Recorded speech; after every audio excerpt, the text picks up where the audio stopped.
Father God, we thank you for another day. We thank you for allowing us to be in this place, for keeping us through the night. And so, God, as we gather here for this community, we're praying for every candidate. We're praying for everyone in this place. We're praying for the community. God, whatever religious belief there might be, all things work for your glory. So we're asking that this be a place of growth, development, realizing that it's not about us and all about you. So God, be in our midst, order our steps in your word, and we'll give you all the glory. In Jesus' name, amen. Thank you.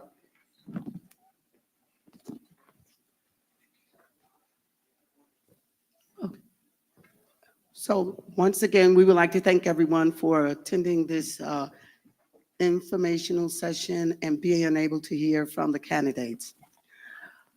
We would like to let you know that Pat Wooten is our Sergeant of Arms. Good morning. Michelle Mosley will be our timekeeper. And we have given out cards. Many people have already submitted in their questions, but if you have any questions, please write them on the card. It's only one question per card. You could submit in as many cards as you would like. But we want to keep these questions in categories. Thank you. So we are excited, and thank you all for coming out to hear from each one of you. Tyrell Hankerson, Romeo Hitlau, Latoya LeGrand, and Ruben Wills. We thank you for coming and giving us that opportunity. This could not have been accomplished without Reverend Xavier Hunter. He opened up his doors to this community to give us this opportunity, and we are grateful for that. At this time, I would like to introduce those who have been able to collaborate with us as a community. I would like to invite Patricia Wooten. She is the president, would you come up, of the 116th Avenue Block Civic Association. Garfield Towler, he is the president of the 113th Precinct Council. We also have Clifton Diaz, president, and Jean Castro, vice president of Rochdale Civic Association. We also have Michelle Mosley, who is here from UNCA. We have Shamel Cooper from the Basie Park Gardens Tenant Association. We also have Karen Lawton from Network Inc., DJ Nat. We also have Candace Prince Modesty, who is on her way. We have Craig Clinkscale from Family of Five Foundation. We also have April Hawkins from Basie Park Houses, and also Manny Martinez from South Jamaica Houses will also be joining us. And my name, as some of you may know, is Aricelia Cook, and I am the president of the 149 South Ozone Park Civic Association. So at this time, and also we have in our midst,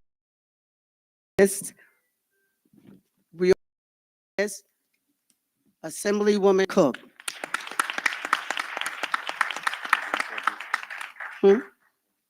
Also, we have Reverend Thors, the president, chairperson of Community Board 12. So I'm gonna turn this over to Jean Castro. Good evening, everyone. I'm so grateful and happy to see all of you here because this is very, very important to our community. We have 5 great candidates here, and they are here to answer the questions and give you the insight of what you're looking for. We have the questions on cards, so this way it won't be such a successful one. We don't want each other bashing each other because it's here for us to get the information that we need to move forward so we can have an educated way of voting for the candidate that you want, the best candidate to run your District 28. And thank you for being here, and God bless. My name is Jean Randolph Castro. I'm Rochdale Village. Thank you. Thank you. Also, we have Chatney Singh has joined us. Okay, so at this time, we also, I'm going to turn it over to our moderator, which is Roxanne Scott. Roxanne Scott is an independent journalist who covers Southeast Queens. So at this time, we will turn it over to her. Thank you. All right. Hello, everyone. Can you hear me? Yes. All Oh, I'm right. sorry. Also, at the end, I'm sorry. No worries. One other thing, I just wanted to let everyone know that after uh, this, we will conclude with an overview of ranked choice voting, so that this way you understand exactly what that's all about. And then after that, we will have refreshments. Thank you. Yeah. Are we good? Oh, she's going to do that. Yeah. Okay, thank you. All right. Hello again. Thanks again to Rush Temple AME Zion Church for hosting us today. Again, my name is Roxanne Scott, and it's an honor to moderate this debate.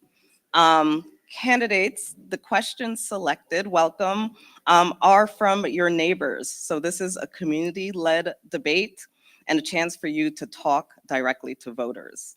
Topics include, but are not limited to, public safety, housing, immigration, education, and quality of life. So let's set some ground rules. We'll start, each of you will have opening remarks, 30 seconds to introduce yourself to voters. We will then move to our Q&A round, where we'll ask questions on behalf of the community. Each of you will get 90 seconds to respond to the question. There are no responses or rebuttals. So we're gonna ask a round of questions and we're gonna move on. So like some of my favorite elementary school teachers used to tell me, focus on yourself when it comes to answering the question. At the conclusion, you will then have 90 seconds for your closing remarks. And if you want to respond or rebuttal, then there you have it, but you only have 90 seconds, so use your time wisely. Are we clear on the ground rules? All right, so let's begin with our opening statement, 30 seconds. I will start with, you can introduce yourself, Mr. Japneet Singh. 30 seconds. I forgot to say, mics will be cut off after, so keep it, keep it tight. The mics will be cut off, so. That means you've seen our previous debates, actually. But first and foremost, thank you so much to the beloved organizers, to Reverend Hunter, for hosting us. This is a very important dialogue for our community. We have some of the most civically engaged people in this room today, and it means a lot that you are hosting us and hearing our visions for this district. My name is Japneet Singh, running for City Council in District 28. As a product of this community from K through 12, went to every school in this community since I was a kid. I used to often ask the question, why are other kids in other neighborhoods in the city getting more?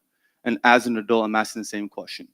So we have deep inequities in our neighborhoods, in our community, and I feel like I'm the best candidate in this race that can help alleviate that and make sure we have an equal playing field. So that's why I'm running, so thank you for having me.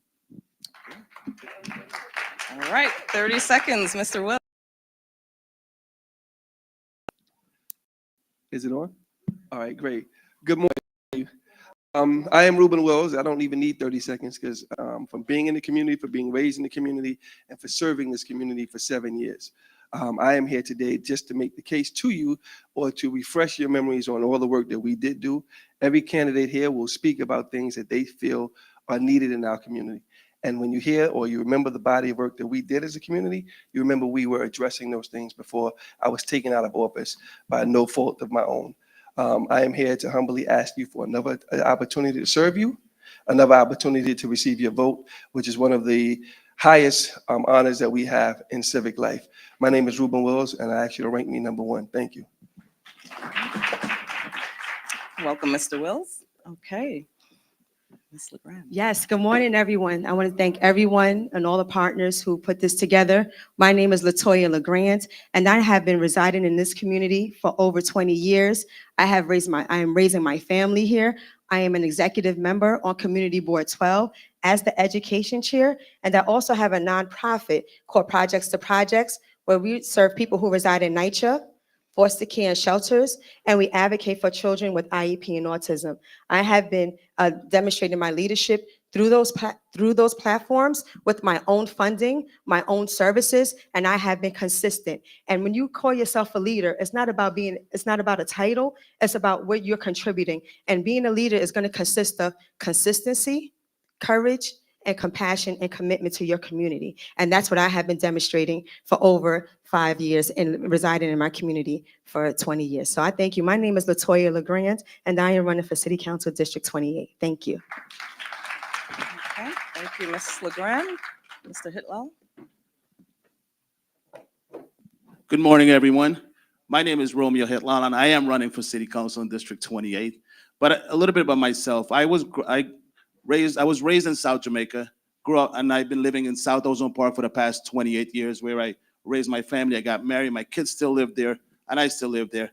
I'm also the district governor for Lions Club International for the entire Brooklyn and Queens. We do so much work in the community. We have been doing many, many different projects in Richmond Hill and South Ozone Park. So I'm asking for your vote. I'm asking you to rank me #1, and I'm looking forward to work with this community. I know the community. I've been living and working here for the past 30 years. Thank you. Thank you, Mr. Hitlel. Mr. Hankerson? Good morning. My name is Ty Hankerson. I'm running for City Council for District 28. I'm a son of this district. This district is home to me. The roots that I have in this district go way back. The people in this room I've had the honor and privilege of working with, serving on their issues, but not just serving on their issues, but finding solutions to their issues. This is what this race is about, ensuring that we have the most qualified person in office moving forward for the unique times that we're facing as a city and as a nation. I'm asking that you rank me #1 because I bring not just experience to the table, but fresh and innovative ideas that we need in order to move forward. Thank you. All right, thank you, everyone, for being brief. Our first question, we got by far the most questions on this, so I pretty much condensed this. This is a question on education, and why don't we start with Mr. Hankerson. What will you do to open a center for youth? And the context behind this is that the current centers that are currently in the district are not up to par. When you say center, are you referring to a recreation center? What type of center are you referring to? I'm getting a lot of community centers for Community youth. center. So to get youth off the street, to prevent drugs and things like that. Awesome. That's the context. I do believe that we need a community center in our district. The community centers that we currently have, I was the director of one of them. This is Roy Wilkins Park, which is in District 27. One of the things that I believe that all of the members, previous members, current member, have been fighting for is a center in this district. I'm happy to say that conversations have started looking at properties in District 28 that could be utilized for a brand new community center. As the next council member, this is something that is a priority to me because it is necessary to ensure the enrichment of our children, but also recreation time for our teenagers. I was present a few years back when we lost one of our young people at Baisley Houses. That could have been avoided. And so this is a serious issue, a serious matter, and something that we all have to work together on. Mr. Hitlal. Sure. So a community center is good, but as you said, we have community centers that's not up to par. So we need to fix that. But how do we fix that? We have to work with community partners. We have to work with every individuals and get everything back to where it's at. Getting a community center is great. We've been hearing this for the past 25 years, but we have to fix it. Let's work together and get it done because I know how to get things done. Thank you. So yes, regarding community centers, we do need community centers in our district. And being one of the executive members on the community board, I will make sure that I speak with our land use team and the land use team in City Hall to see where that space is and how we can build and making sure that the infrastructure is ready to be built on, because we have to remember in our district, we do have places where there's ponding and flooding. And I have been for over a decade making sure that I've been providing programs, enrichment programs for our youth to help keep them off of the streets through my iDrone Night Shift program, which is out of South Jamaica cornerstone, in addition to providing a mobile library, which I plan to do is your next city council member, I plan to make sure that each school and every community center has a mobile library, because literacy is very important for our youth. And if we talk about cure violence, we have to make sure that we're providing those programs for our youth in elementary school. Thank you. So this is where the difference is. This is not hard, right? We have 4 locations. We don't need to go look for spaces for community centers. We have a library right down the block. We have a library in Guybrush. We have a library on Rockaway. We have a library on Lethbridge. This is not hard for us to do. They just approved the renovation of the library on Foch, which is unacceptable. All they're doing is going in and ripping out the inside, putting African-American art inside, and putting new panels and stuff up. They should have a 3-story or 2-story library there with glass, like any other great neighborhood. We should have that. We should make that a community space, not just a library. We should have space for children to go learn, but people who want to take engineer degrees, medical degrees, law degrees, we should have music studios and everything else in the libraries, because everything is digital, so we don't need that much space for the literal books until somebody needs Taptic learning. That's already in the works. We also have space over off of Linden Boulevard. We build out as a new school, another school in the district. We'll have less overcrowding, and we can use that as a community space. That's the difference. I was here. We started working on it. Somebody dropped the ball. Now we can get these things back. If we really want to get it done, it's not a lot of work. It's not hard to do. We just have to have the imagination and the political will to do it.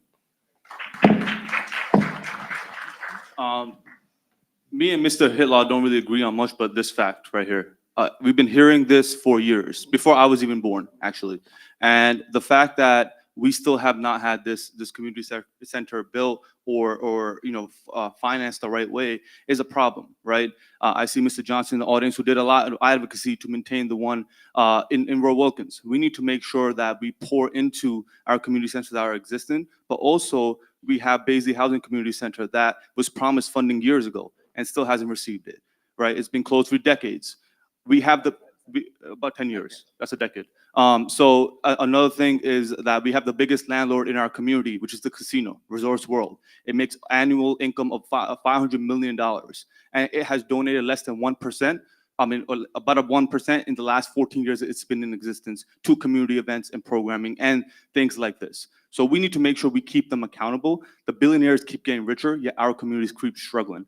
We need to make sure we keep everyone that is a part of this ecosystem of the government accountable. So, and a part of that casino I'm talking about, half their income source, so supposed to be going to education. That's half their tax revenue. So why is our school still struggling? Why are young people still struggling? And again, the only way out of our communities or the struggles that young people are facing isn't just sports and entertainment. We need to normalize regular careers that make great income. We need to encourage trade schools. We need to encourage certifications. We need to train our young people at an early age how to have a proper resume, so when they apply for jobs, they're not looking for experience at that time. And as someone that has corporate America experience and public experience now, working as a staffer for Jumaane Williams, we want to make sure we have those partnerships. Thank you.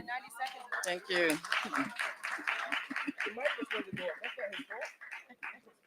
So just a reminder that you should keep your responses to 90 seconds. Yeah. Someone is keeping time up there. All right, thank you, everyone. We're going to go to public safety. This was the second most popular question, and so I've had to condense it. Is what are you going to do to increase public safety in the area? And community members are concerned from everything from carjacking. So what is your plan to increase public safety in? And let's start with Latoya LeGrand. Thank you so much for that question. I believe that when it comes to public safety, our community needs to make sure that they are in communication with the precincts that are in our district. And through as an executive member on the community board, we have been keeping that communication open and seeing where the issues and concerns are and how we can have solutions to those concerns. In addition to speaking with NYPD, where those high-risk areas of theft are located, we need to make sure that we speak with those sergeants and commanders to have presence of police there to be a deterrent.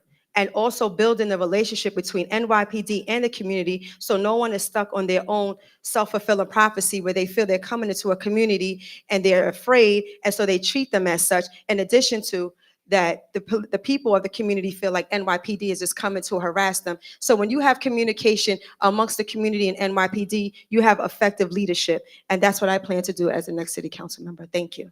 Okay. Let's go to Mr. Hitlal.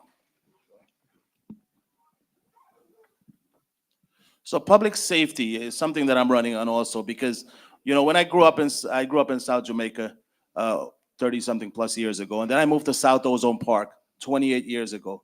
And I've seen where South Ozone Park was at 28 years ago to where it's at today.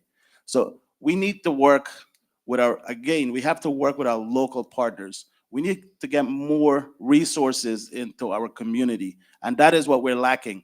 We have to work with our partners. And if we don't work with our partners, there's nothing can be done. Listen, there's a lot of political guys up here who knows the political answers to every question. I'm the one on the ground. I'm the one like you guys. I've been working the streets. I have a family. I work every day. So I know what it is. And I know, you know, and you can remember this. You go to BJ's or Costco, you come home, you can leave your car open and take your grocery in. Now you can't do that. You have to close your doors and go in, worrying if you're gonna get your car stolen or carjacked. It's a problem. And we have to work together to get things done. And I think the resource is the most important thing. We have to make sure that our resources are displaced in the entire district, not just one part of the district. So working together, working with the partners, working with everyone, I think we can get things done. Thank you. Okay, let's go to Mr. Wills. So public safety is something that's really close to me, close to my heart. We can deal with public safety from old school to new measures that are there now. The old school used to have our leaders, our seniors, do ride-alongs with the police.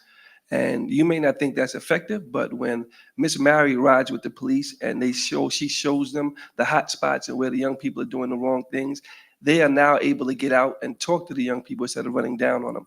I was one of the young people that used to run down on the 40 projects. We got chased every week just for sitting on the benches and doing the things we did. So that's something that helps. Body cameras. People don't think that the body cameras help, but this district led the charge in getting the body cameras. We had this first citywide town hall. We got it done. Now the body cameras save lives. And when it doesn't save a life, it makes sure that those who take a life are held accountable. We will have no more Clifford Govers in this district or anybody anywhere else because of that. We have I know it's a death, but we want to make sure that, because most people don't know who Clifford Glover was. You know, criminal justice. We need to make sure that our people, or young people, look towards the field of law, so that we can have people that come through this, that experience this, become attorneys, because those are the ones that will have the heart and passion to make sure that they 15 more represent us. seconds. Thank you. I don't even need 15 more seconds. Public safety is something that keeps all of us together, and public safety and cleanliness of our streets will make our community better. Thank you. Let's go to Mr. Singh. That was definitely 15 seconds, brother. But no, I think we need to reimagine what public safety is, right? Public safety isn't just the safety of the public. It's how well does the public feel safe when public safety is actually there, right? Just last year, a young man who went through a mental health crisis, 19-year-old Will Rosario, not far from here, was shot. Right? And he just needed some help. We need to make sure when NYPD or law enforcement agencies are there, they actually feel safe, right? It's not good enough to just give toys during holiday season or turkeys during Thanksgiving. We need to make sure there's actual trust. Right now, we at the community not trusting our local law enforcement. Civically engaged, when we call the cops, it's a very different response than when a regular person that is working a hard job calls the cops. Trust me, in the last several years, whether it's a hate crime that I've been dealing with, whether it's a hit and run that I've been dealing with, police officers haven't even filed a police complaint until we got involved. And that is sad.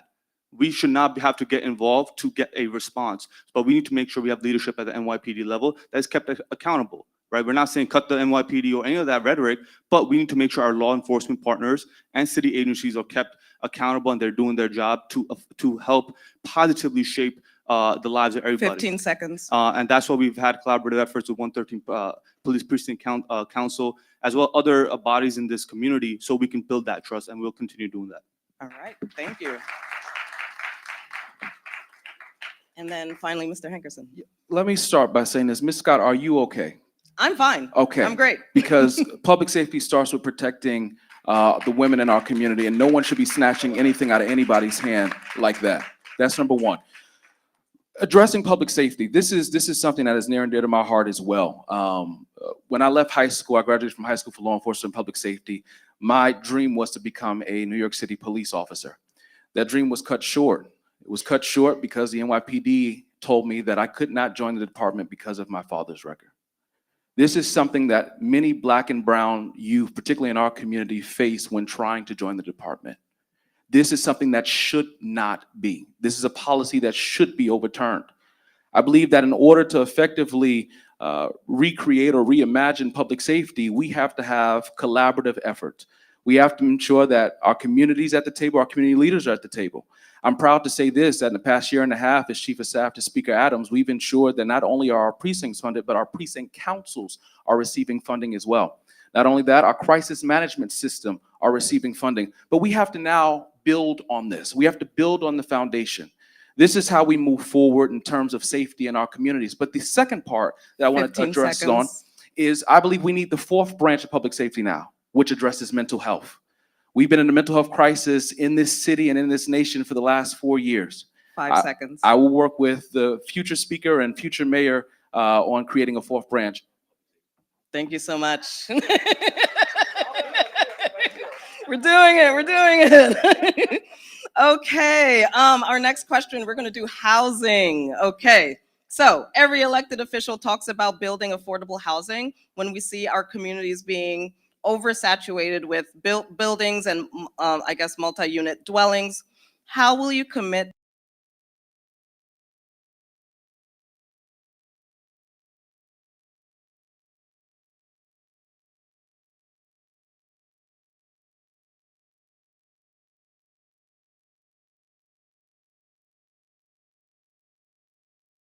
apartments more affordable? And not give them tax breaks or incentives. Okay. All right. Let's start with Mr. Hitlal. Well, that's a great question. As you can see in this community, and especially South Queens, there have been so much new development and there's so much tax credit, and we don't see any of that money. We don't see anything.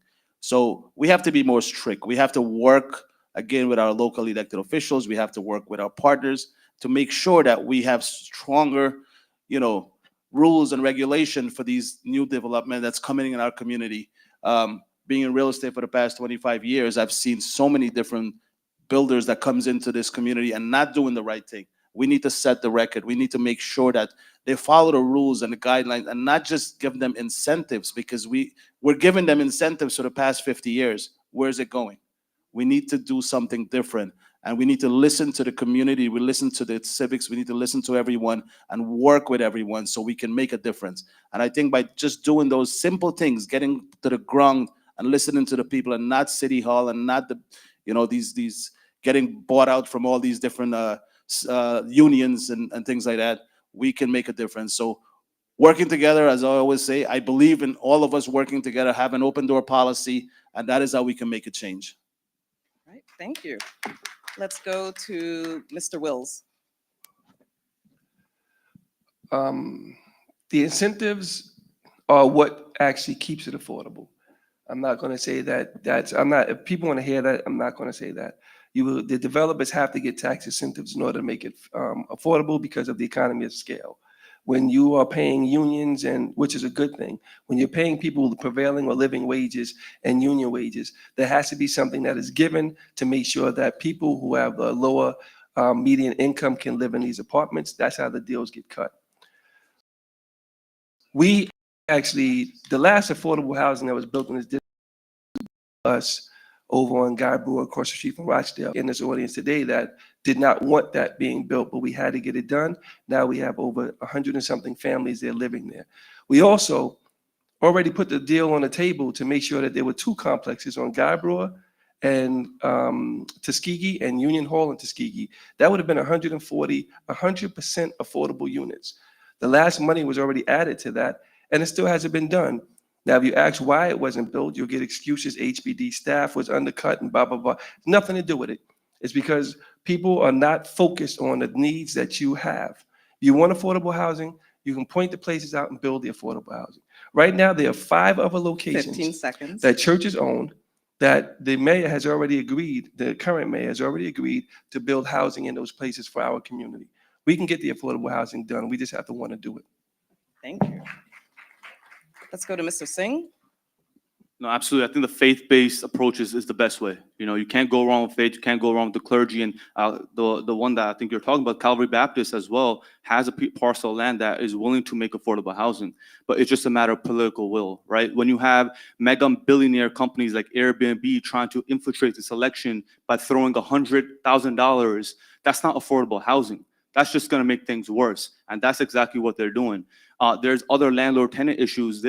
When we door knock, there's so many black and brown small landlords. I'm talking about 2 and 3 units that want to rent out their, their second floor or their basement, but they're scared.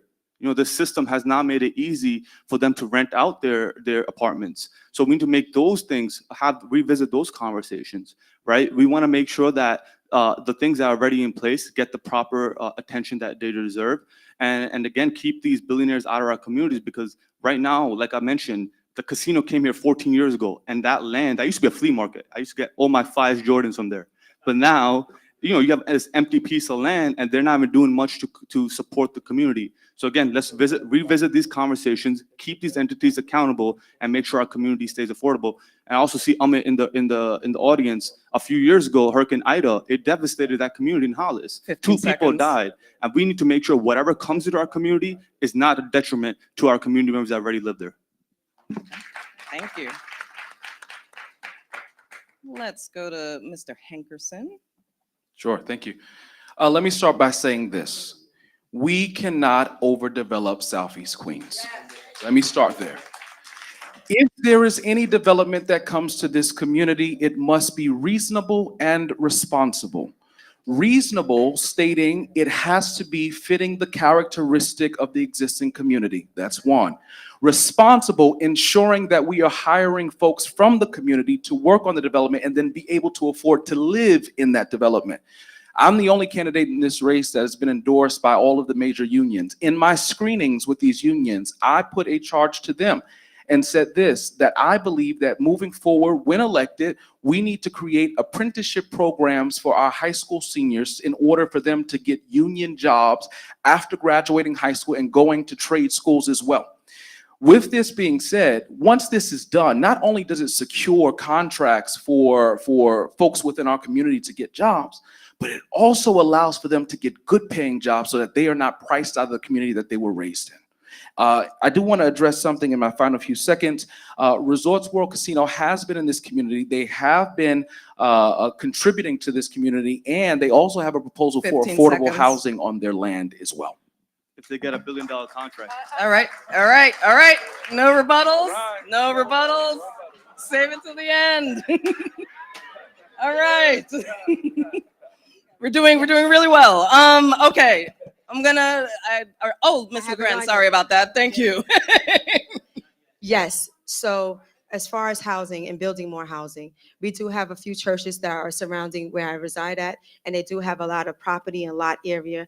Where I do plan on speaking with those pastors to see if they would consider building on their land and in their lots for affordable housing. And also, when I worked at NYCHA as a housing assistant, you do see where there are a lot of vacancy apartments. So if we talk about affordable housing, we have to make sure that those apartments are being filled immediately, not being held off for whatever agenda they may have, but understand that we are in a housing crisis and we need to make those vacant apartments available to the public. In addition to, as far as when they're building in our community, we do need to have those conversations, and we have had those conversations. Lovely chairperson Thorpe, making sure that when you build, not at a low level, but at a higher level as well. In addition to, as my leadership in my leadership as the chairperson for the education team, I have been speaking with superintendents and principals, making sure that we can build more CTE high schools, more CTE programs in our high schools, because right now we only have 2 schools that are providing that, and we 15 need more. seconds. So that is my plan, to make sure that we create more affordable housing. And yes, it does have to be tax incentivized, because that's the way we get affordable housing in our community. Thank you. Okay. All right. Thanks for keeping with time. All right. A related question to housing. It's housing and straddles environment. And we brought this up a bit. With the influx of 1-family homes being converted to 2- and 3-family homes, do you have thoughts to prevent sewer backups and other environmental concerns? Let's start with Mr. Singh. Absolutely. The families that suffered just a few years ago in South Olden Park are still waiting for justice. We need to make sure that the leadership in place is actually accountable. And again, the conversation doesn't just end at 2 and 3 families. We have multi-story buildings that are being put up into our communities, in which one, I know Mr. Hankerson keeps saying the only, he lives in one, right? He lives in a 22-story building in a 25-floor apartment complex, and that's called affordable housing when you make $128,000. Like that is insane to me. Okay. So we All need to right. make sure So- that we have real So let's conversation. stop here. over- Let's stop over here a bit. Okay. So I just want to remind, when you have your 90 seconds, to focus on yourself. We're not, it's a candidate forum. I get it. I have given the ground rules, and that's what they are. So that's what they are. So you have, go ahead. 30 But yeah, 30 more we need, seconds. like I said, we need to redefine what affordable actually means. When you have people that are making 60,000 and below living on the street, that's not right. And we need to make sure those people are taken care of, because that's the overwhelmingly amount of people that live in our community. So again, the conversation isn't just about the 2- and 3-story homes, but it's about the mega level 15 buildings seconds. that are being brought into our community and forced down our throats. Okay. Thank you.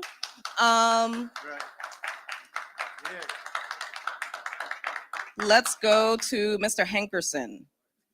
Somebody's obsessed with me, but this is what. Okay, all right. Th- So I'm talking about- Wait, let me talk about myself. No. Let me talk about myself. I'm just gonna reiterate that.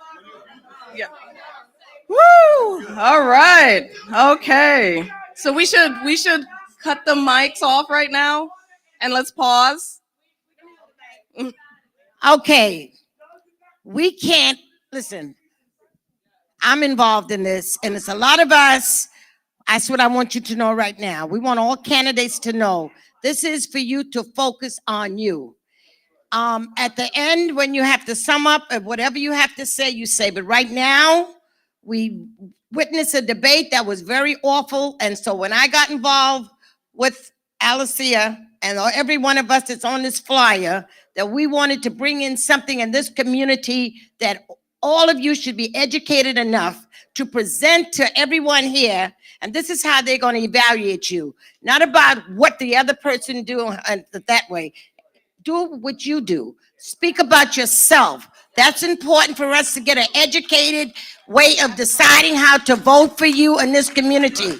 We want you to let us know what you're going to do for us. And that's what we're going to stick to. Thank you. Thank you. All right. So We will. I am just listening to my elders here. So let's go. You can begin. Do you remember the question? Should I say it again? I just want to, we will just want to echo those sentiments, but we will move in decency and order. We are all adults. We're all educated. We have a way to know how to carry ourselves. We can disagree, but not be disagreeable. And so we want to move with that common courtesy and just stick to promote yourself. Speak, your work will speak for you. And so we want to make sure that we, one, respect the moderator as well in this. And so, and do what the community needs. Share what your vision and what you need to do. Thank you. Go ahead. Mr. Hankerson. So let me just say this, because I'm talking about myself here. And I believe that if we rebuke, we have to ensure that we rebuke right away. Here's where we are when it comes to affordability and affordable housing within our. If we are calling for affordable housing, there is a feasibility study done to ensure that we will not have any backups in terms of sewage, any backups in terms of piping. We have to ensure that there is a feasibility study conducted. And I believe that a piece of legislation that I would love to put forth when elected will require developers to provide that feasibility study before they are granted a permit in order to build. When it comes to developments, particularly that are 25-story, I believe this, that if the area is not zoned for it, it should not be. Again, it has to fit the characteristic of the community. We cannot go against our own characteristic, or else we'll be pushed out of our community. And as the next council member, I will ensure that that does not happen. Okay, thank you, Mr. Hankerson. We're gonna go to Ms. LeGrand. Can you repeat the question? Yes, I'm going to please? repeat the Thank you. question. Let's reset here.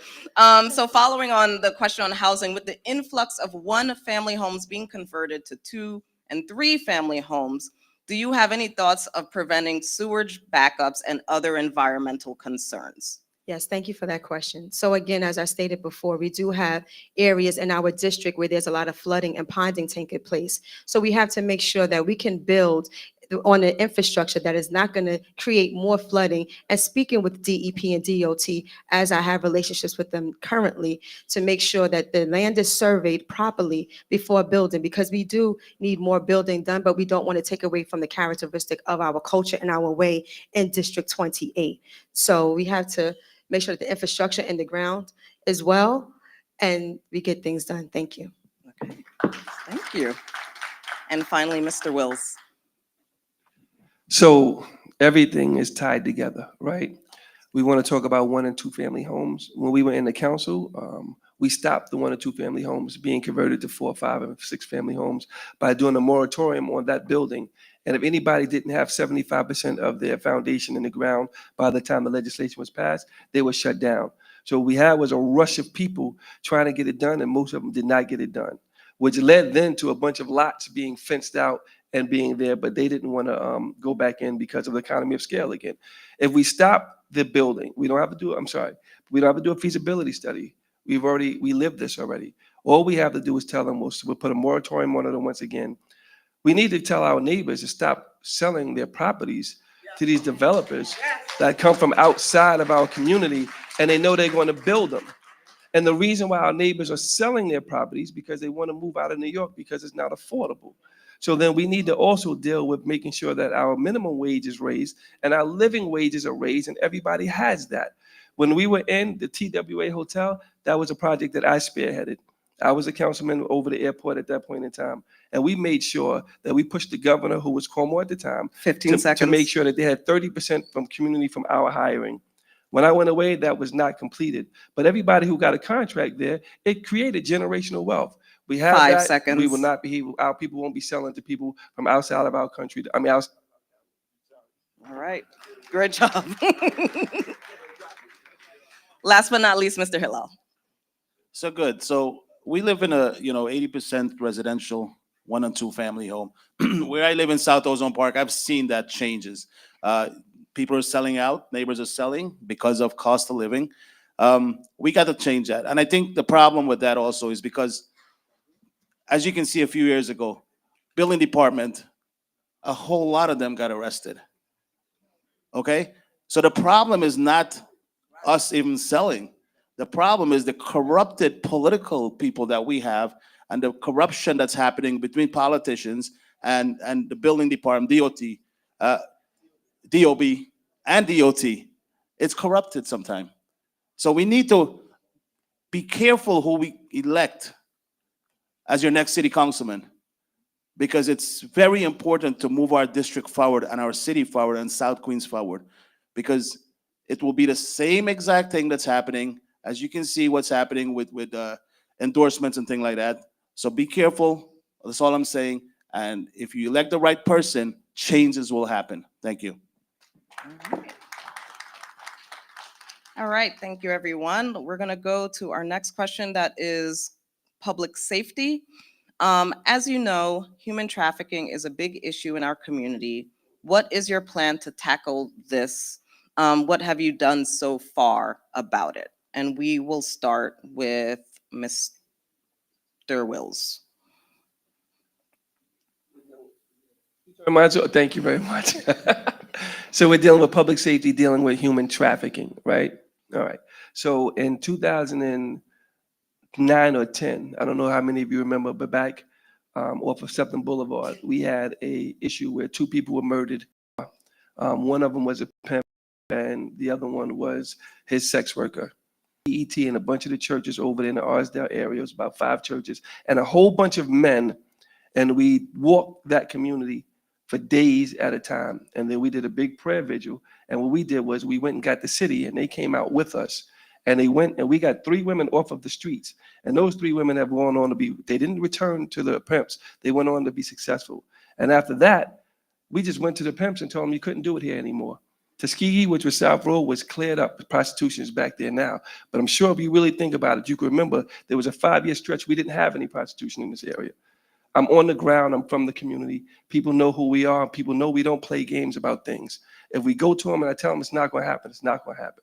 Simple as that. We can deal with our public safety partners, with CMS. They'll go behind us and make sure it happens. 15 And seconds. I'm sorry. And then we'll provide the resources to the women and some men that are being taken advantage of in this human trafficking.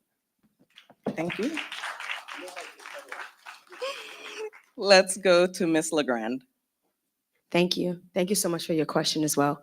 So yes, on Tuskegee Airmen Way, you have the stretch from Guy Brewer all the way to Sufton Boulevard, where you do see there is an increase in prostitution there.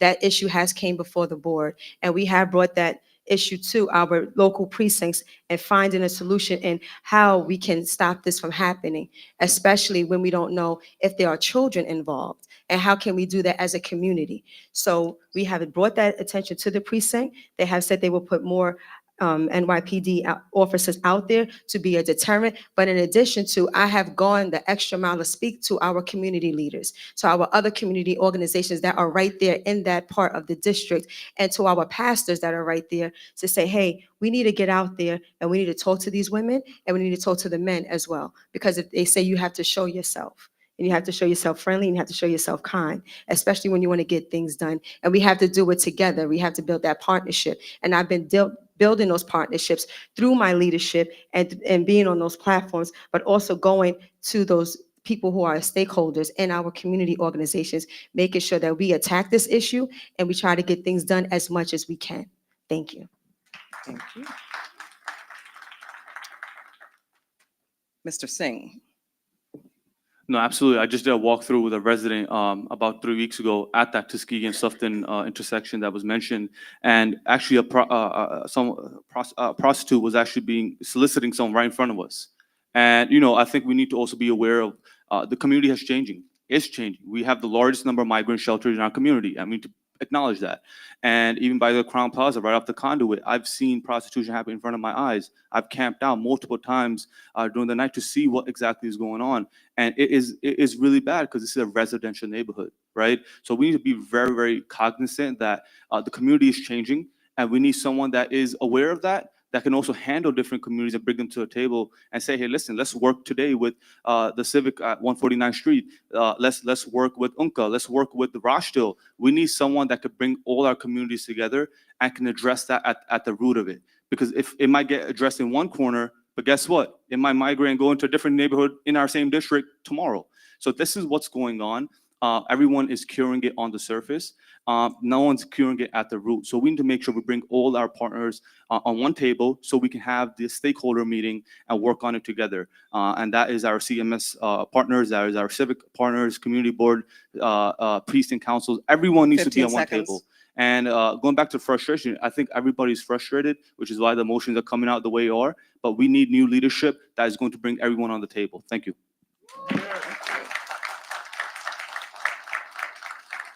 All right, let's go to Mr. Hilal. Sure. So, I've been sitting on Community Board 10 for past 17 years, and I work, partner with the 106 Community Partner Service.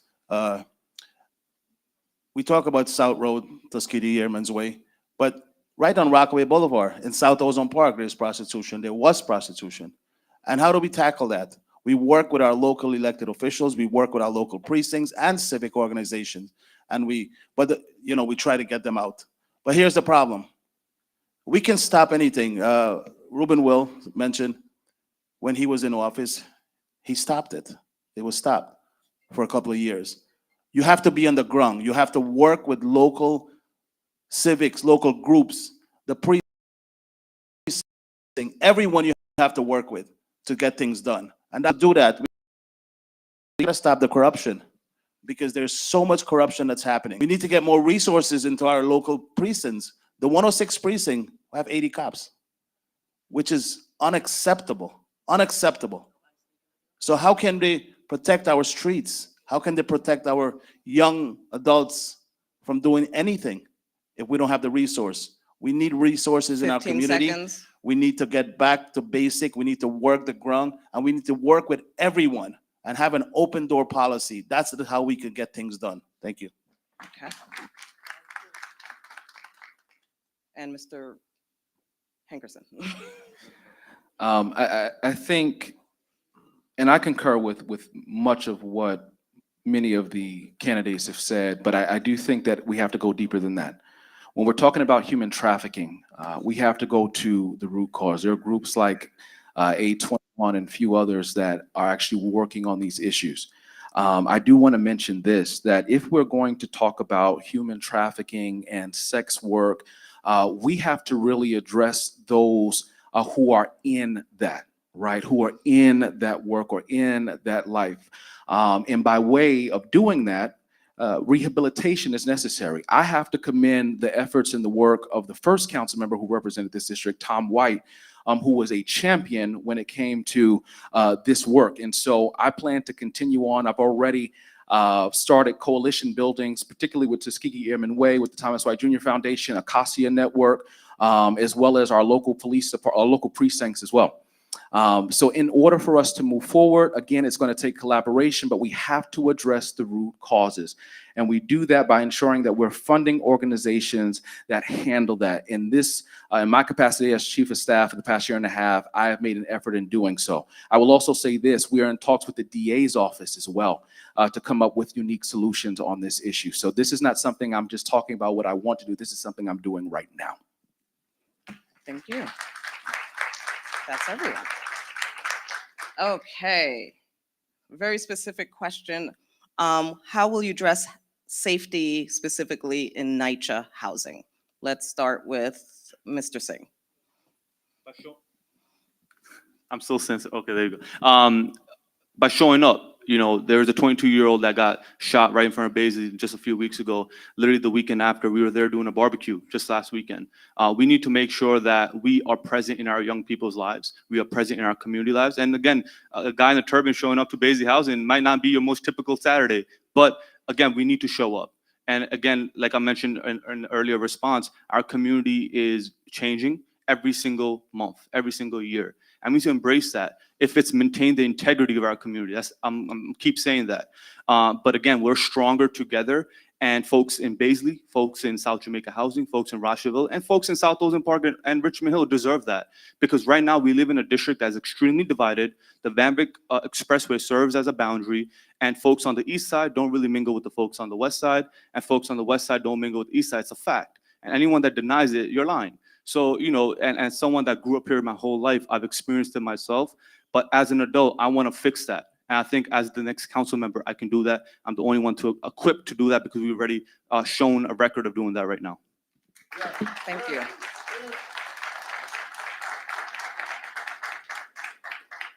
Mr. Wills. I really don't, I guess I'm gonna just respect the question because I think that the crime or violent crime should be dealt with equally everywhere in the district. But in the housing complexes, we have South Jamaica 1 and 2, and we have Baisley, and Cedar Manor would be considered subsidized, but it's not actually NYCHA that sits right behind Baisley. We've been there. Like I appreciate everybody saying that you need to be on the ground, but I'm the only person that has actually been on the ground during the crime. I'm the only person that has actually taken guns out of people's hands. I'm the only person that people trusted to turn their guns in. Everything is documented. We've been on the ground. My team, not just politically, but regularly have gone through South Jamaica houses, because if anybody is here from South Jamaica houses, you know you have a homeless population that is in the projects now, living in the hallways. I have receipts. We have phone, we have pictures, we have videos. People are shooting up dope outside where they're trying to redo a park for some type of grandstanding. There's a lot of different things that are. We are working with the deputy mayor and public safety to make sure these things are done. But go in, answer the complaints of the people, and we'll get it 5 done. seconds. Sorry. Oh, no, 5 seconds. I'm good. You got me shook. That's it. That's I'm giving 15 and 5-second warnings, just FYI. Okay, all right. Let's go with Ms. LeGrand. Thank you. So I am from South Jamaica Houses, and working as a housing assistant, I understand how important it is to work with our public safety and our law enforcement. So that would mean me continuing working with our resident council presidents in Baisley Houses and in South Jamaica Houses, making sure that our NCOs are on the ground. They are attending and making sure that when those calls are made regarding if there's vagrants in the building, if there's crime happening, that they are showing up. And we have to make sure that we're holding our NCOs accountable and our precincts. In addition to, through my nonprofit organization, Projects to Projects, we have been putting a dent in that as far as bringing programs to our children in South Jamaica Houses. Because if you don't give children something to do, their minds are gonna idle. And then that's when they're gonna get into mischief and they're gonna do things that they shouldn't have no business doing. But we have to make sure that the programs are available to our youth so that they are not getting into mischief. And second thing is we have to continue those relationships between NYPD and housing so that when those partnerships are formed, they continue and they are effective. So when we talk about public safety, it's about continuing the NCOs who are there and making sure we 15 speak to their seconds. precincts to make sure that they don't remove those NCOs, because when they remove the NCOs, you're breaking the partnership. Thank you. All right, let's go to Mr. Hankerson. I believe the issue of public safety in NYCHA actually expands even to our other development. So I grew up right down the street, what we call the Bricks, 12365 147th Street. And a lot of the challenges that are being experienced, whether it's in South Jamaica Houses or Baisley Houses, is also being experienced at Baisley Park Gardens and on other places as well. I've actually been on the ground. I've been on the ground. I've brought agencies to the development. And here's what I believe needs to be done. One of the major issues, especially when it comes to NYCHA, is we have to fix the door problem. Anybody who lives in South Jamaica Houses, Baisley Houses, or even Baisley Park Gardens, even though that's federal, knows that there is an issue when people break the door or break the gate, and that allows for, to what the former council member mentioned, for folks that are homeless to come in and make residence in those locations. So we have to address that, but we also have to address the safety issue when it comes to policing. PSA 9 covers South Jamaica Houses and Baisley Houses. When it comes to safety, we all know this, because I know it was mentioned earlier in terms of police officers. There are a lack of police officers right now, and it's not because of the city council. It's because people aren't applying for the job and people are retiring. 15 seconds. And so for what we need to do is find solutions that can supplement the work of the police department, whether it's by way of CMS 5 or seconds. by way of other security companies as well. And finally, Mr. Hitlal. Hello? Yeah, so again, you know, to deal with these problems, we have to work with the people on the ground. And you probably hearing me saying this a lot, but this is the only way we can get things done, is working with your partners that's on the ground. You can't be everywhere. I'm hearing people are on the ground everywhere. I'm on the ground also, but I cannot be everywhere. None of us could be everywhere. We have to work with our partners to identify the problems and lead us to the problem so we can fix the problem. And that is how we will get things done, because none of us here can be everywhere. That's the reality of things. And if we work closely and have an open door policy with every groups, maybe civics, religious, or just individuals that knows the neighborhood. If you work with everyone, believe me, there will be changes. Lots of changes could happen. But you as the council person, as the council member, when you elect me, that is the kind of work I will do, because I will be able to listen to you and not just governed by myself. That is what you need. That is how everything could be changed. Not just working with everybody else and hoping to get funding. You got to work with the people on the ground. And I 15 believe seconds. that the way to do things is to listen to you, the people on the ground. This is how this put together today with all the different organizations. 5 seconds. Thank you. All right, we have an education question. Residents in District 28 pay the same taxes as every other New Yorker, but yet our schools continue to receive less funding, fewer programs, fewer pathways to opportunity. We are constantly asked to make do while other communities receive full investment delay. What will you do to permanently between our schools and those in more privileged districts? And how will you ensure that our students receive a full, undivided education that reflects the dignity of their potential and the value of their community? Let's start with Mr. Hankerson. Thank you. I'm going to have to, I hate to do this, but I'm gonna have to reject part of the premise of the question. Because we keep hearing this narrative that our schools are failing. This is not true. August Martin High School is doing amazing. And not only are they doing amazing, they're doing amazing work with their students. John Adams High School doing amazing work with it. And the graduation rate, if I'm not mistaken, last time we checked was at 90%. So I have to reject part of the premise of the question. Now, do I believe that programming is necessary? Yes. And I'm proud to say that in the past year and a half as chief of staff, one of the things that was assigned to my portfolio was ensuring that we were providing CASA programming, which is cultural programming for our schools. Our schools are one of the most diverse schools in the city of New York. And in order to ensure that we are fighting back against hate and fighting back against different types of separation, we have to ensure that we're funding cultural programs. But not only that, enrichment programs. I went to Rush Temple as a kid for after school and summer camp for at least 8 years or 10 years as a decade. We have to ensure that we are providing after school programming in all of our schools that is at low cost or no 15 cost to parents. And so as the next council member, I will ensure that I continue that work to ensure that our students are thriving. Thank you. Let's go to Ms. LeGrand. Okay, yes, thank you for your question.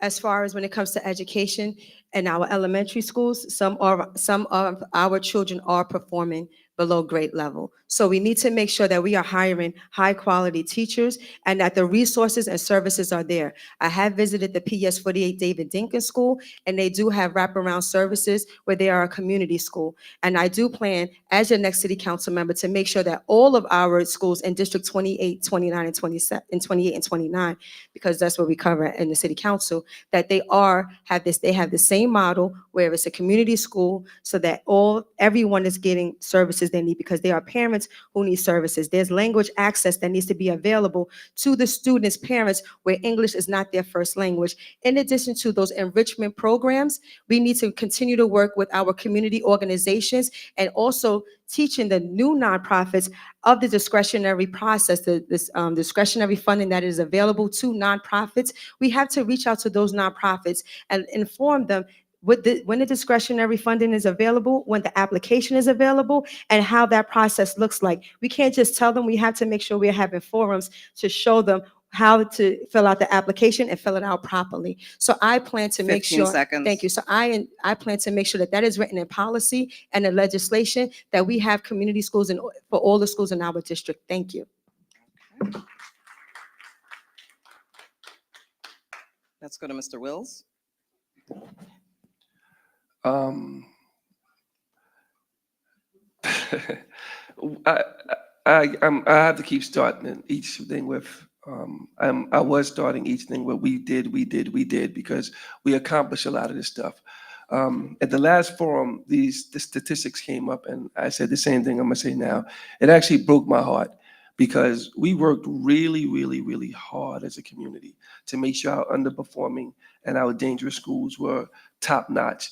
226, 223, 124, all of these schools we worked on and provided the services. Ty, thank you for the August Martin thing, because we worked on that with the community board and with them. I was one of the first people in the city to launch a lawsuit for smaller class sizes. PS 48, we built that school. We can build another school. There's a lot of things that we can do for education. You just have to have the political will. And I really hate when this question comes up because it really hurts me to see that we backslid in a few years to where we are now. It doesn't make any sense. All of the schools were equipped with the best technology. We had school safety officers that were top notch. And I know this because my mother ran school safety and she ran the training academy. We were able to get top notch. We had a great relationship with the police. 15 seconds. Yes, they weren't just running through with our kids. We gave all of the schools capitals. It breaks my heart. And I really hope that we can work as a community now to get back to where we need to be. Thank you. Mr. Hitlal. Sure. So, first of all, we have to, schools in general have to reflect the community. The teachers have to reflect. I believe that once you have educated teachers to reflect your community, our students can do better. And that is what's important. I remember when I went to school long time ago, you know, it's difficult the way you speak, the way you look, things like that, and you've been looked upon different. But if the schools in our community, because this district is very diverse, is hiring that looks like the community, that looks like the district, our students will definitely do a lot better. But then again, also our officers, our officers, we need to respect them. We need to have more respect for officers that protect our students in the school. There's so many classrooms also, there's so many office spaces in our schools that's not needed. We need to give that up, make it more space for classrooms. There's a lot of things to be done, but again, we have to get in there, speak to them, and see exactly what we can do.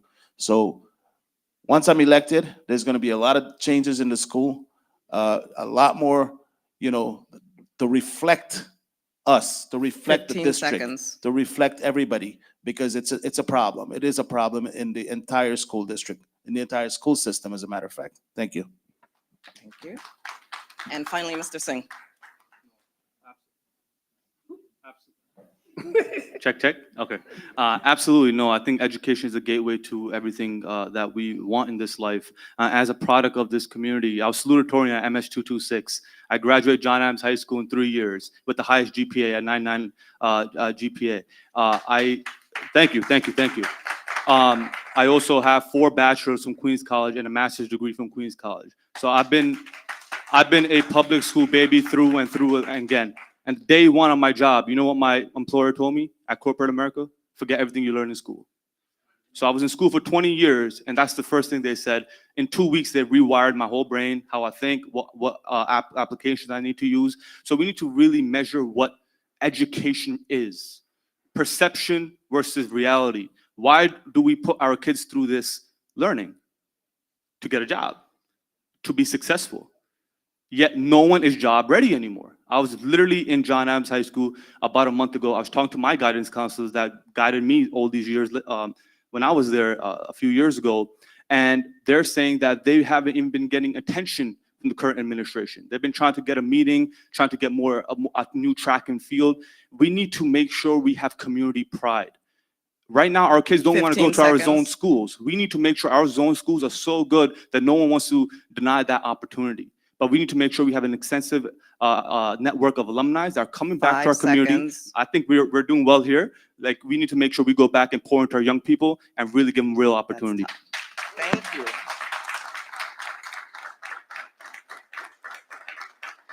All right.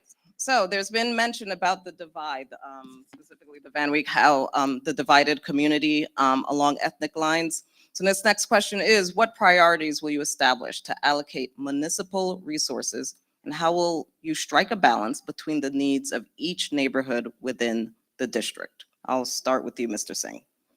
Wow, thank you. You know, I think, again, like I said, showing up is a crucial part of this whole equation. One thing I really like about Ruben, man, this is not an endorsement, by the way, but one thing I really like about him is the fact that he had an office on Sufton Boulevard, right? We need to make sure our elected officials are present and visible, right? And having an office in Rochville is very crucial, but I would argue it needs to be on the first floor. But we need to have another office that's visible to Richmond Hill, South Ocean Park, South Jamaica, so people know who their elected officials are. If you ask 2/3 of the people in our district, they don't even know who the council member is. So I think we need to start with having real conversation. 2 years ago, our district was divided right down Liberty Avenue. So literally, if you want to go to Sybil's, that's District 29. If you want to go to Sing's Roti Shop, that's District 28. That's the same food they're serving. So at the end of the day, we need to make sure that the integrity and respect our district remains, but not at the expense of someone else or some other community. Again, I'm the only candidate. You've seen the work we've been doing to bring our communities together.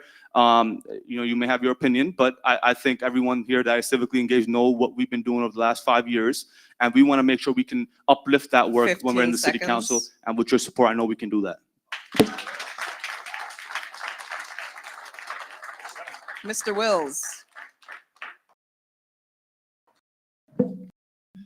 Again, experience. I've been in almost every church in this district, every man there. There hasn't been a house of worship that I haven't been in while we were there, unless it was built afterwards, right? They cut 2 out, see? So, and he's right. The redistricting did a huge disservice to this community.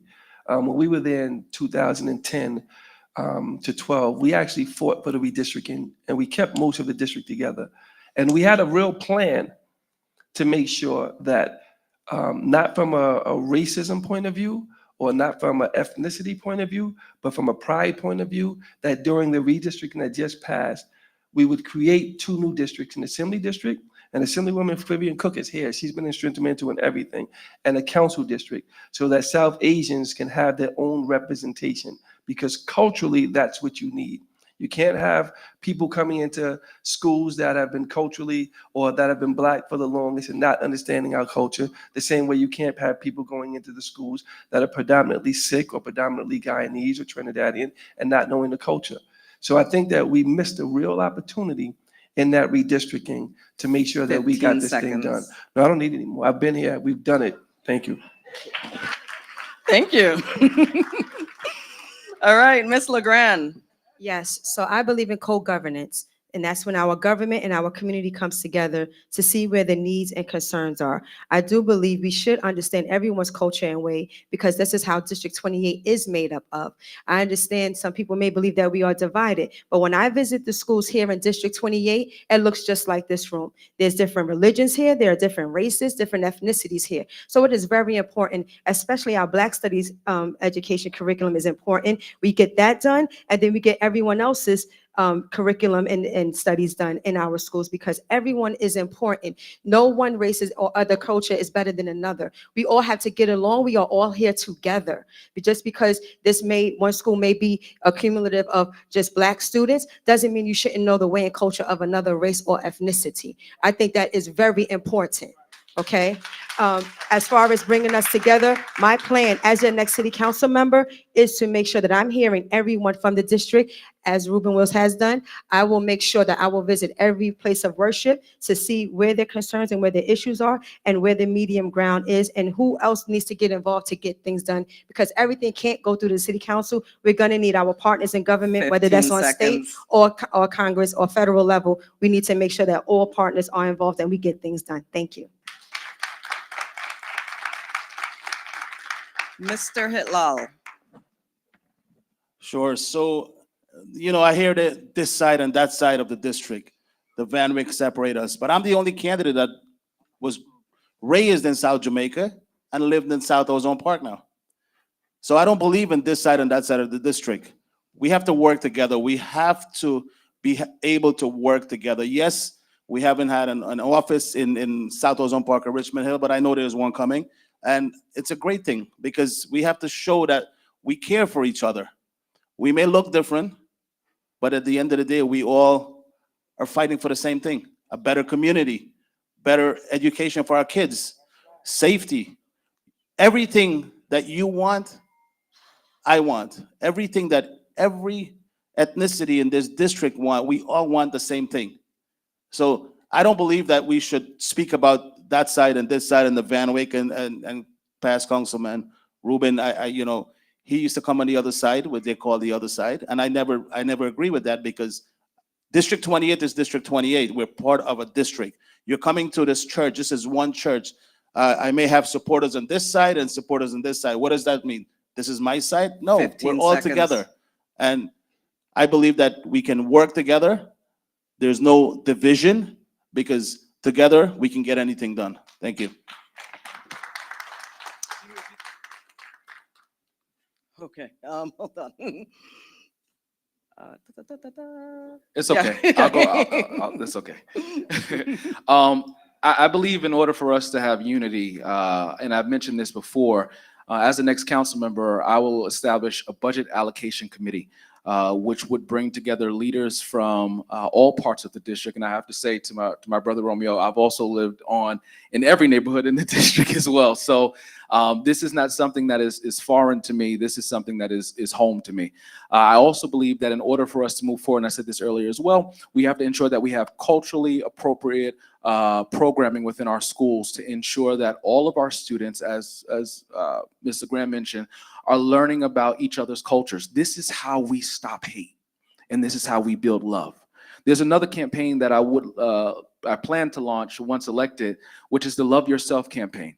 I'm a man of faith. This is the church where I preached the first sermon, and the scripture says this: "Love for me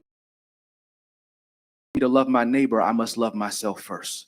And self campaign will be instituted in our schools within District 28, and hopefully it can branch out and go across the whole city. But it's time to start at home. Thank you.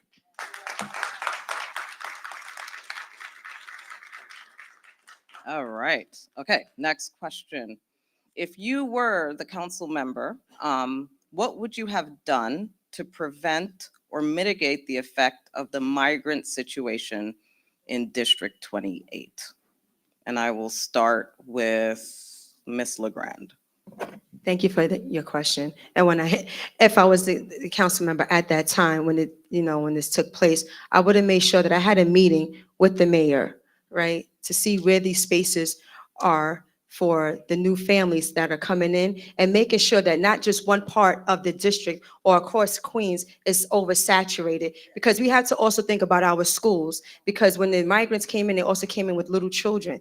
So if our classrooms are already overcrowded, we have to make sure we took into consideration how those classrooms were going to look, especially since legislation went out from Hochul to lower classroom sizes. So that would have been the first discussion I would have had with the mayor, and to see where can we spread it out so that one area doesn't hold all of the weight of what's happening, and it was happening so fast. So that's the first thing I would have done, and that's what I would have made sure the mayor understood, that we have to include all the families that are already here, where the overcrowding is taking place, and how can we better assess the situation and get real results done, and not make it worse than what it was at that time. Thank you.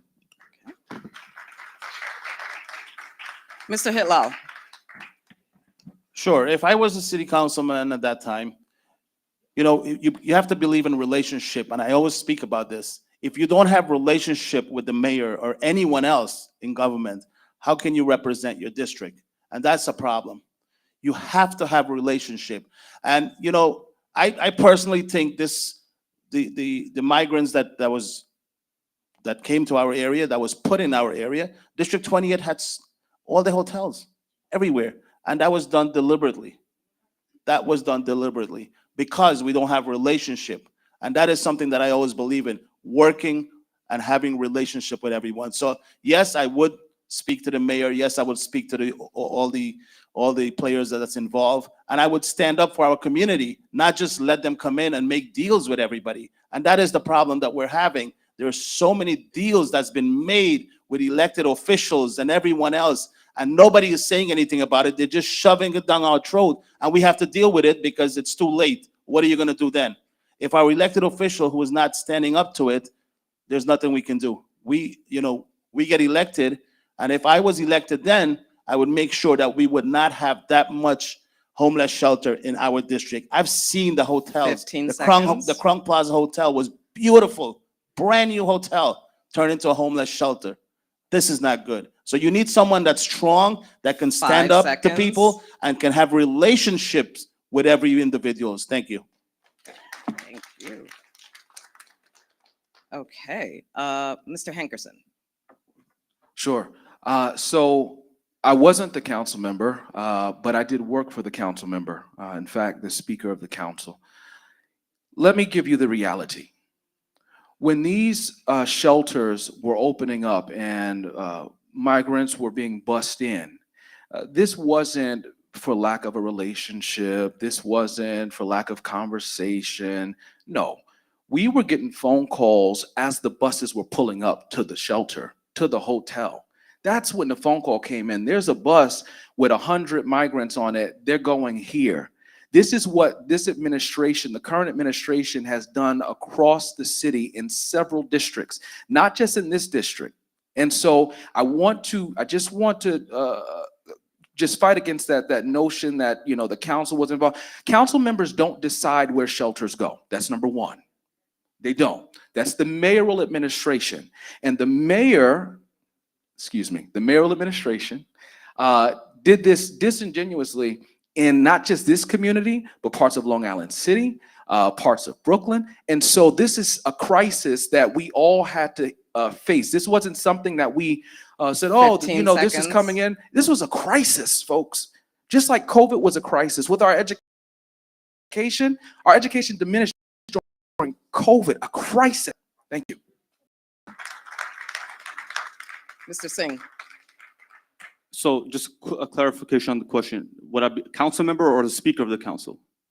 If you were the council member Okay. or speaker, Oh, speaker. what would you have done? Okay, when you're the second highest elected official in the city of New York and you don't know where something's coming to your community, that's a problem.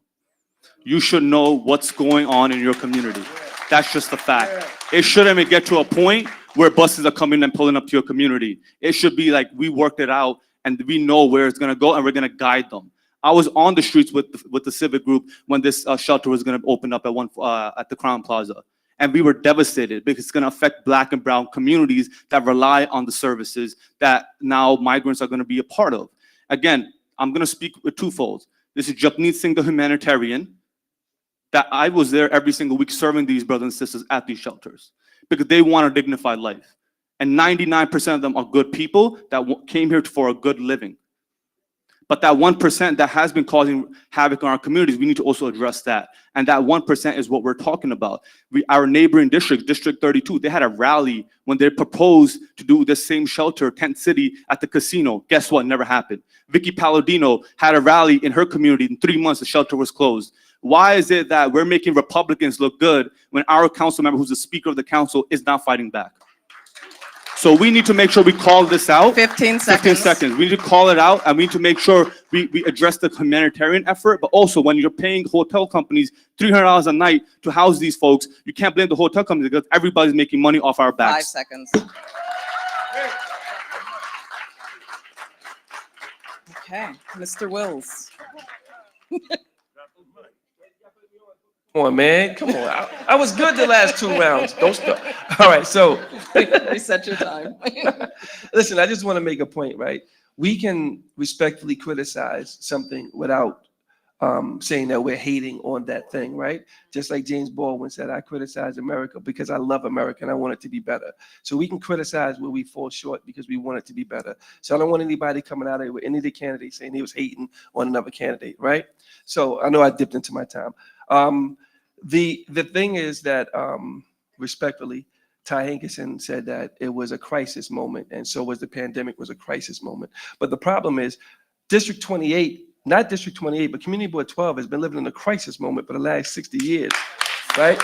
We've had up to 60% of the borough's homeless shelters for a long time.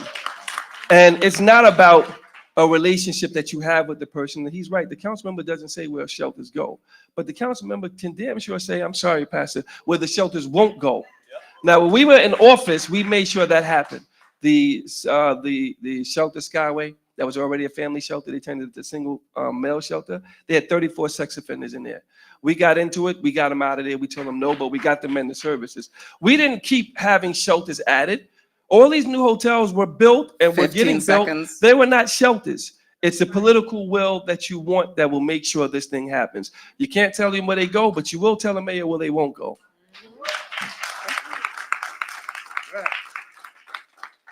Was that everyone? I didn't miss anyone. Okay, great.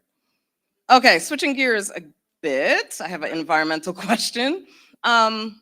A company named Nine Dot Energy is building lithium-ion battery energy storage systems in residential areas within 5 to 10 feet of homes.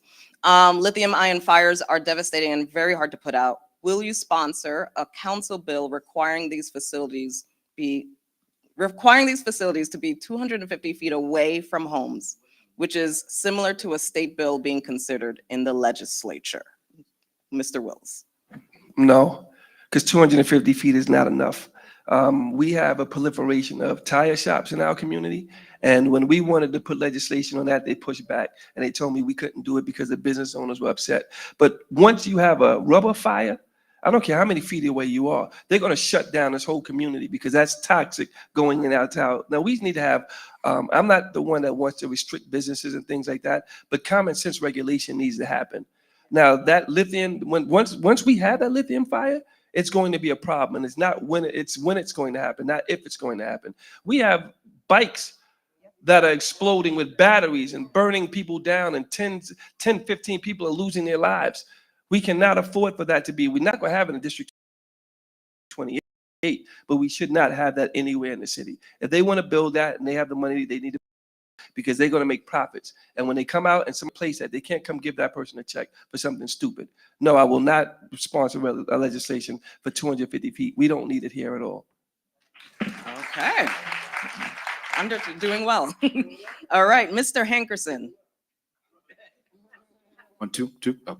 I concur with the former council member, but I will say, yes, I would sponsor legislation or co-sponsor legislation as well as a transparency resolution to the state regarding this, because I do believe that we need safeguards just in case someone decides to bring such business to our community. So absolutely.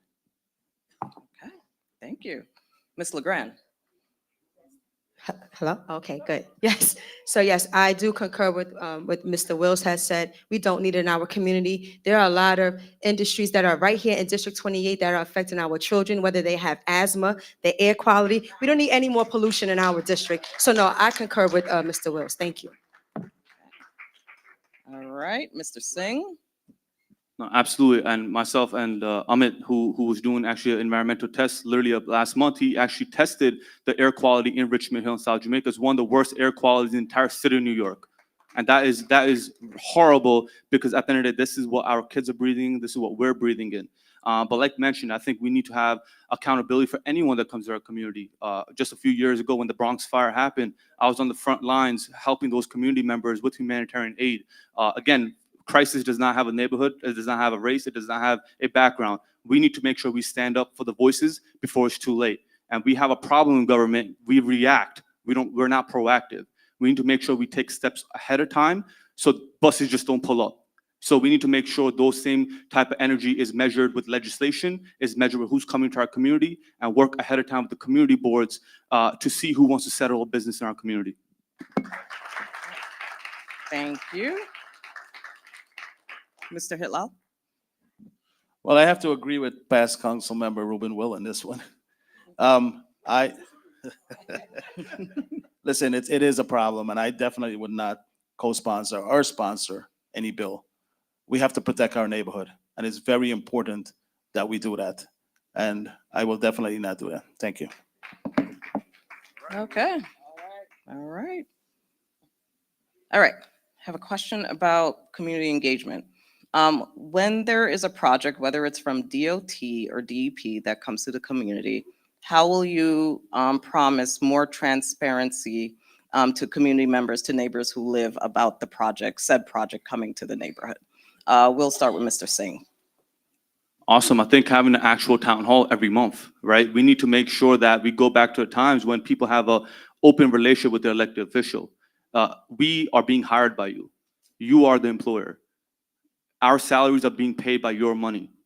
So there's no reason why you do not have access to your elected official. And when you have to meet them at a public event to just take a photo, that's not good enough.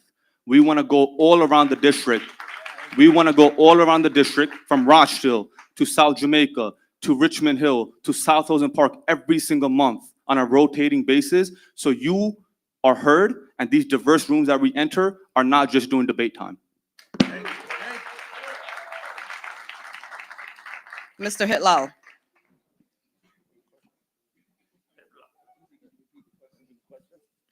Um, whether there's a project from DOT, DEP, or some other city agency, how will you make sure that transparency happens so community members, neighbors know about this said project before it happens?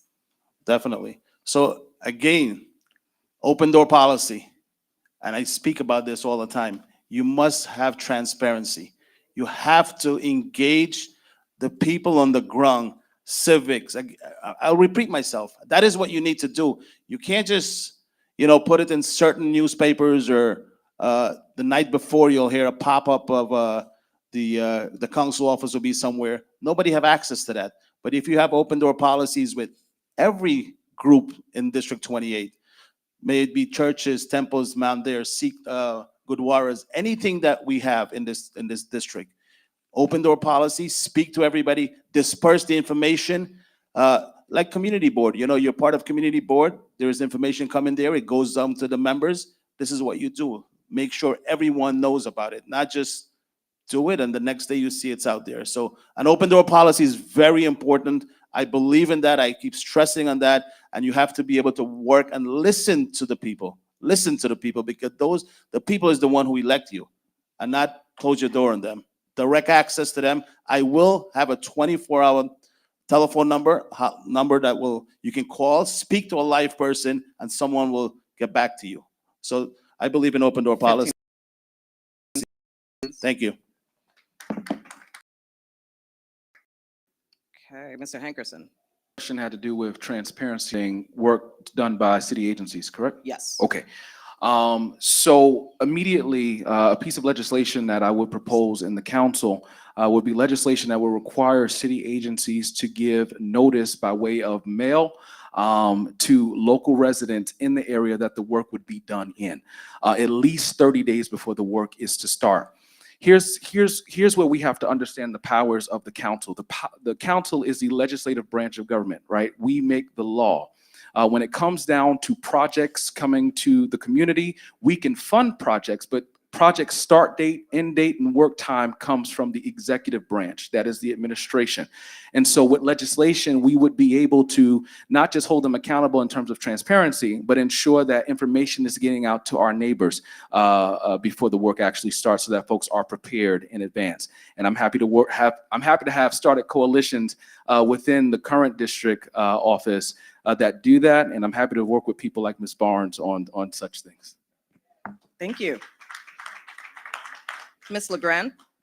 Yes, thank you for your question. It's regarding transparency and city agencies, correct? Yes, so as one of the executive members on the community board, that has been an issue at times. And as your next city council member, I will make sure that I show up to the community boards at least once a month. Or if I'm not able to be present, I will have someone on my staff to be present to inform the community boards about what is taking place in the district and their input, because co-governance, as I said before, is very important. And we need to make sure that there's oversight as well over these city agencies to make sure that they are doing their part and getting the information now about what the community needs to know of what's taking place and what's happening, so that we don't just wake up and then the street is open and you're like, well, what happened? We never received a notice. So we have to make sure that we're using our influence and our community knows their place and knows that they have a voice and that they can also have their input into making sure that our community knows exactly what's going on and they're not just waking up and doesn't know what's happening in their community. Thank you. Okay, thank you. And finally, Mr. Wills. We did it already. We did it already. There's already notification legislation in, right? There's already, that's why you wake up and you see those things that say, do not park here on Tuesday or whatever. That's what, Ms. LeGrand just said. So it's not about that. It's about finding the contractors, right? We had capital that went into Baisley houses when we did the daycare and when we did the basketball courts and stuff like that. The contractor showed up, and there's federal legislation that says you have to hire from either the housing complex or the people around. He showed up, he had nobody there. He thought he was going to do the work. It was like a $500,000 contract. Me, A.U. Hogan, and some people from Baisley went out and told him it wasn't going to happen. Simple as that. He said it was going to happen. We made sure that he didn't happen, and he hired the people that were supposed to be hired. That was notification through the contractor. If somebody's going to rip up your street, DEP and DOT are heavy street operations. Also Con Edison, also National Grid.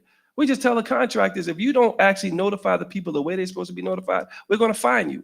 You start hitting them in the pockets, they will not do it anymore. I promise you that. Thank you. I want to take my time like a bank. All right.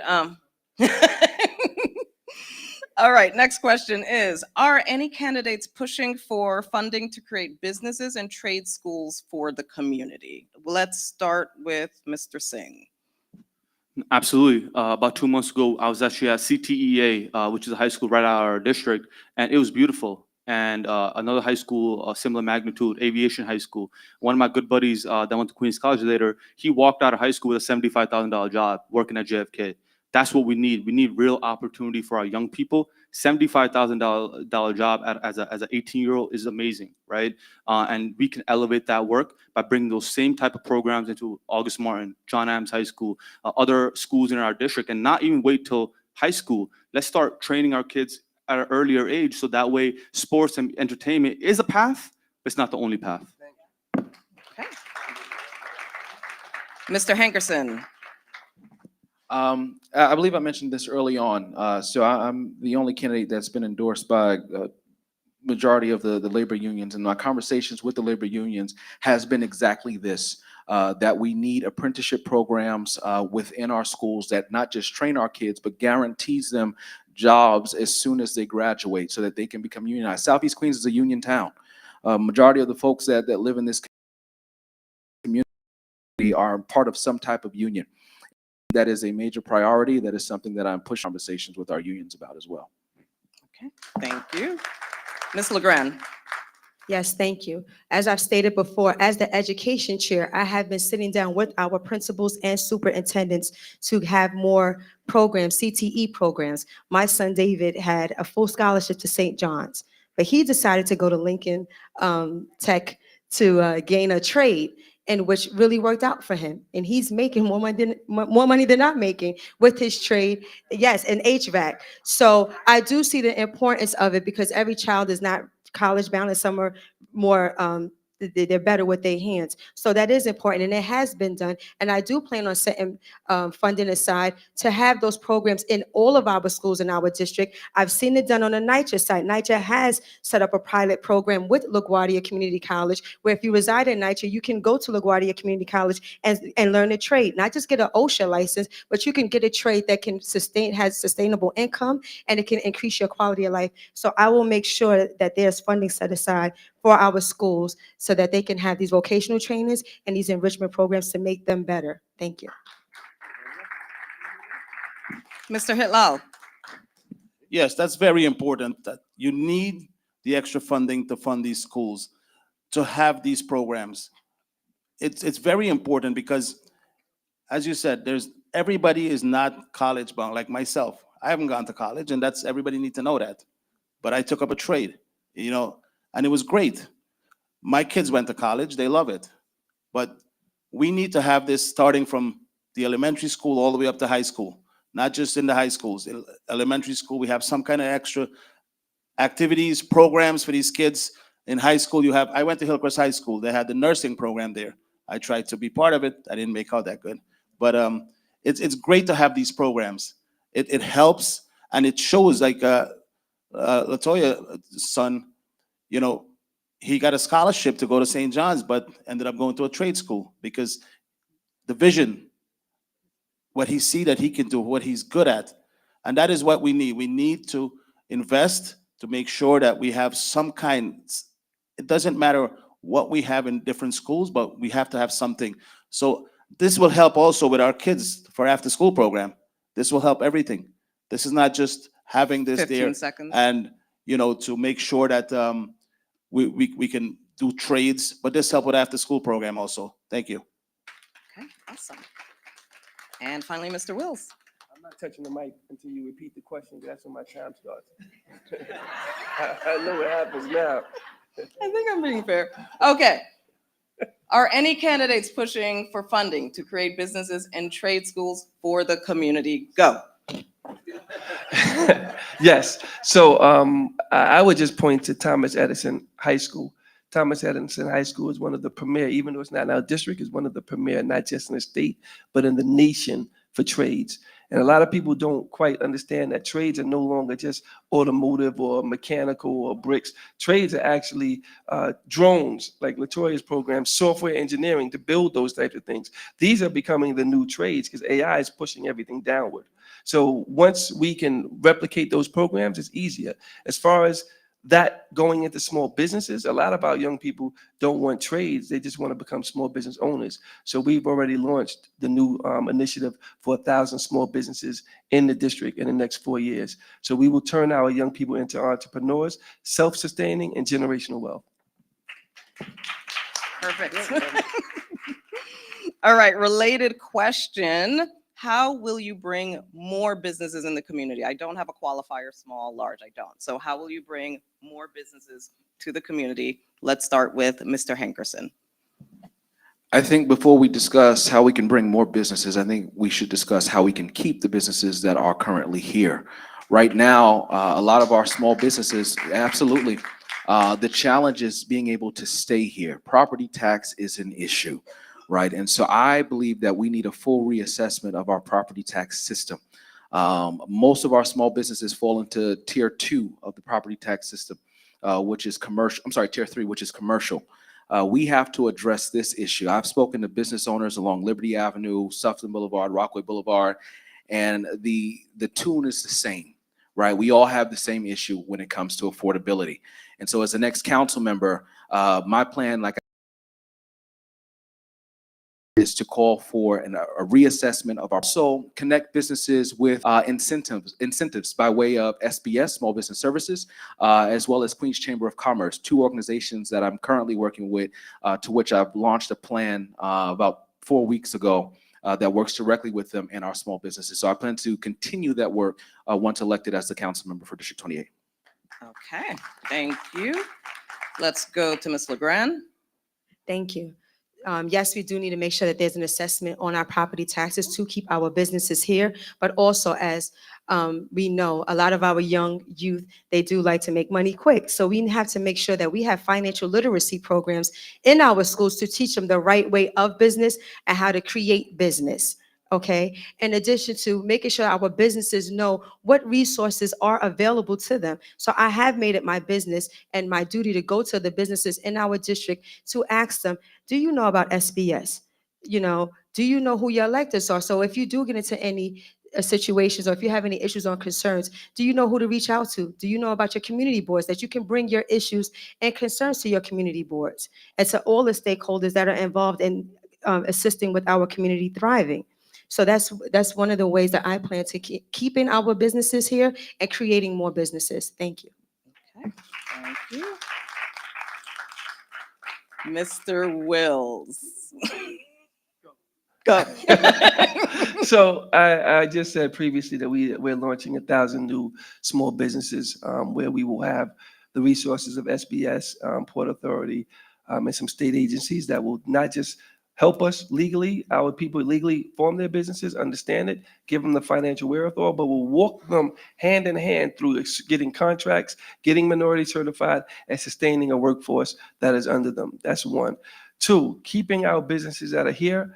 I do like what Ty Hankerson has said about that, but keeping the businesses that are here is not going to be what we really need, only because you might be mad, but we have like 4 or 5 major businesses in every community that it looks like ours, right? You have Chinese stores, you have liquor stores, you have hair salons, you have beauty supply stores, and you have nail salons.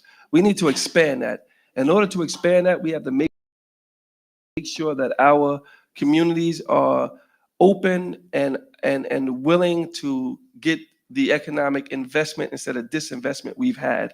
We can't keep allowing it. We can't keep saying it's okay that every empty storefront becomes a nail salon. That empty storefront needs to become something else.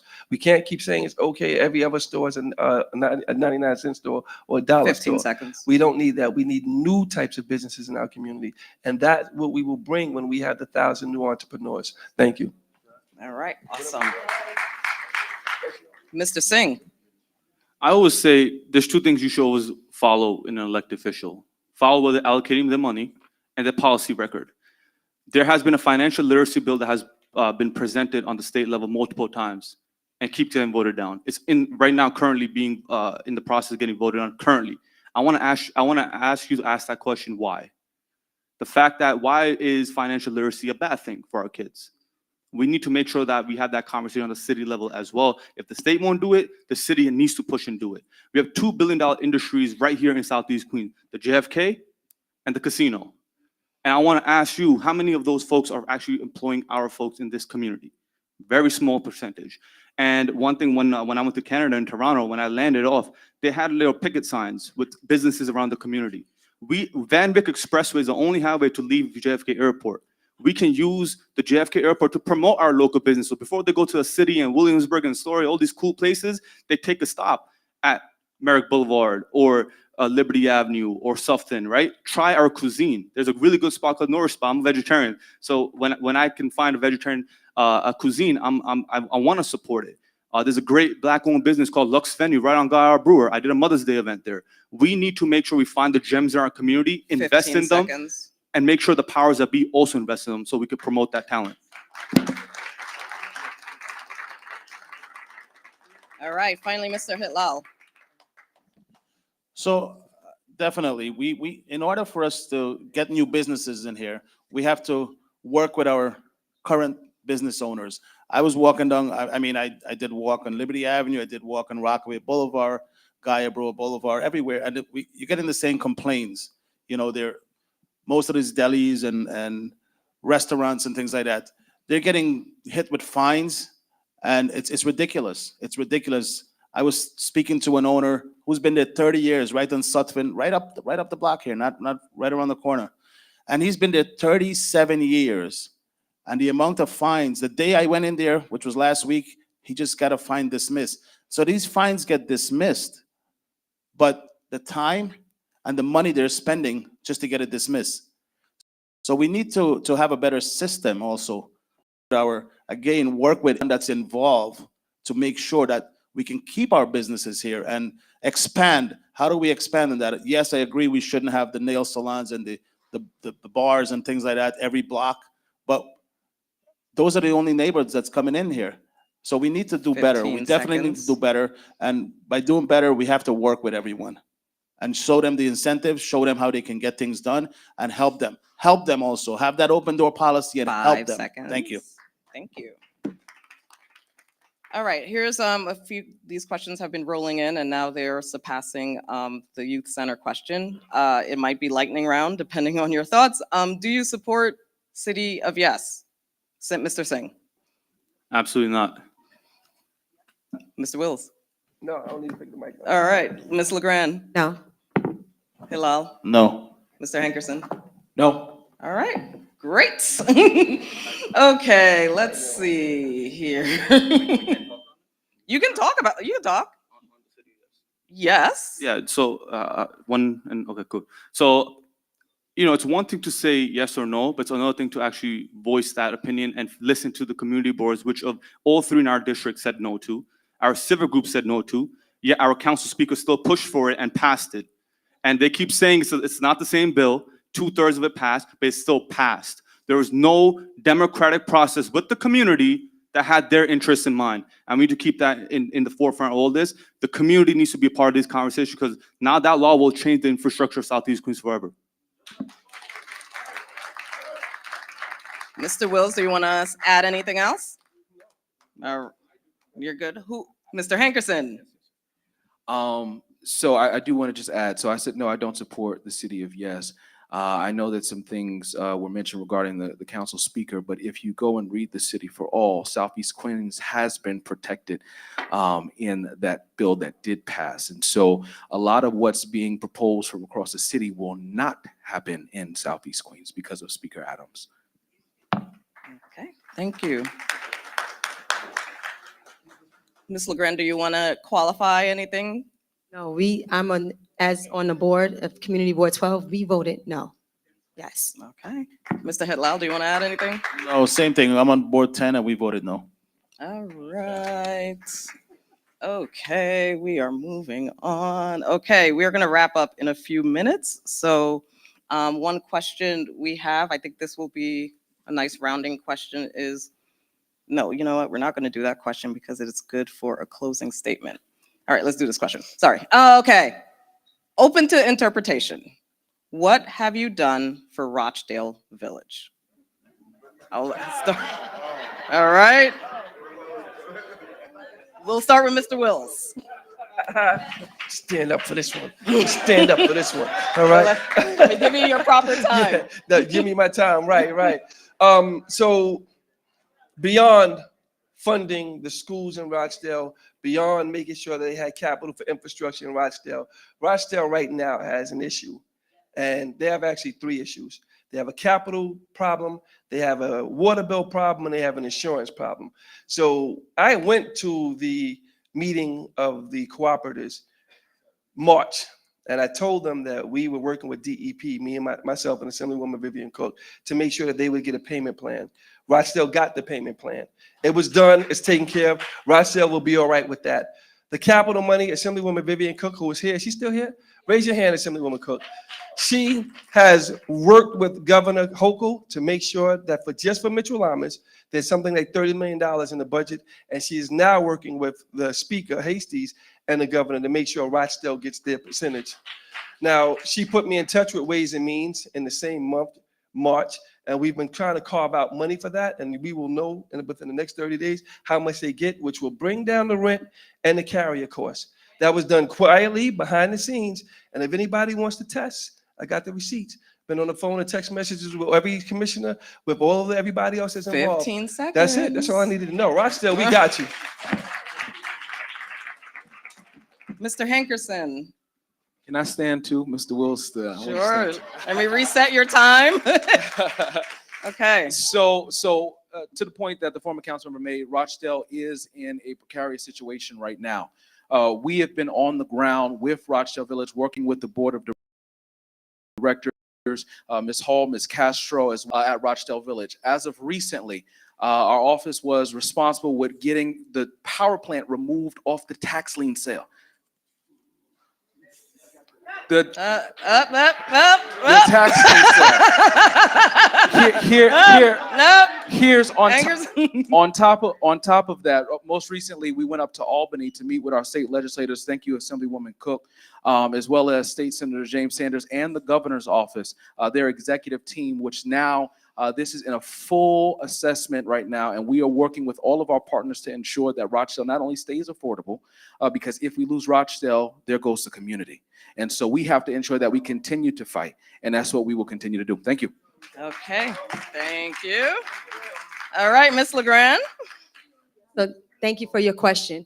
I directly, through my nonprofit, I have not done anything directly for Rochdale Village. However, being an executive member on the community board, we have heard their concerns and issues, and we have found solutions to them.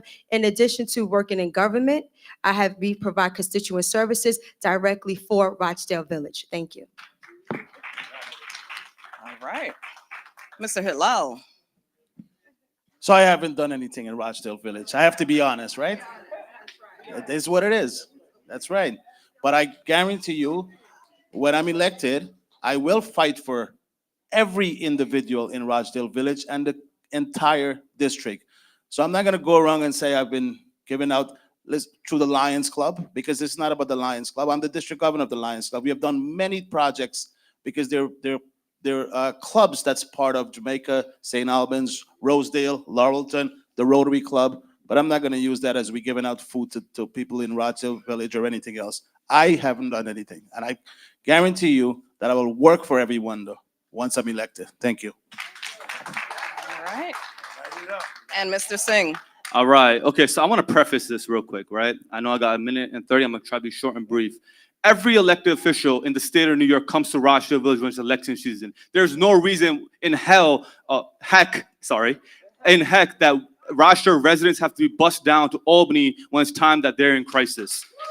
Those elected officials that are doing rallies in your community should be front and center where you guys are. And All right. Well, right there. hey, No. all right. No. And this. Okay, pause. Can I reclaim my time? Yeah, Okay. pause. I would like to reclaim my time. Yes. Pause. No. I'm prefacing. That's why I said preface.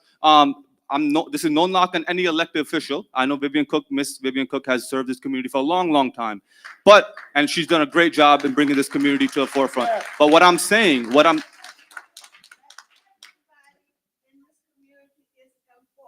there you go. We snap to that. I agree with you. But what I'm saying is, when you have homebound seniors, people in their 60s, 70s, 80s, bus on 3-hour bus ride to Albany, there could have been another way to make sure the transparency is given to the residents. Keep going, let's stop. Whoa. All right, so contentious. Okay. And you have 25 seconds. Over the years, we've done a lot of community. All right, so stop. Whoa. All right. All right. Order in the court. Order. No. Stop. Stop my time. Yeah, no, it's stopped. It's stopped. All right. Let me answer. So just like hold on, Mr. Singh. Sorry, I just want to address the audience.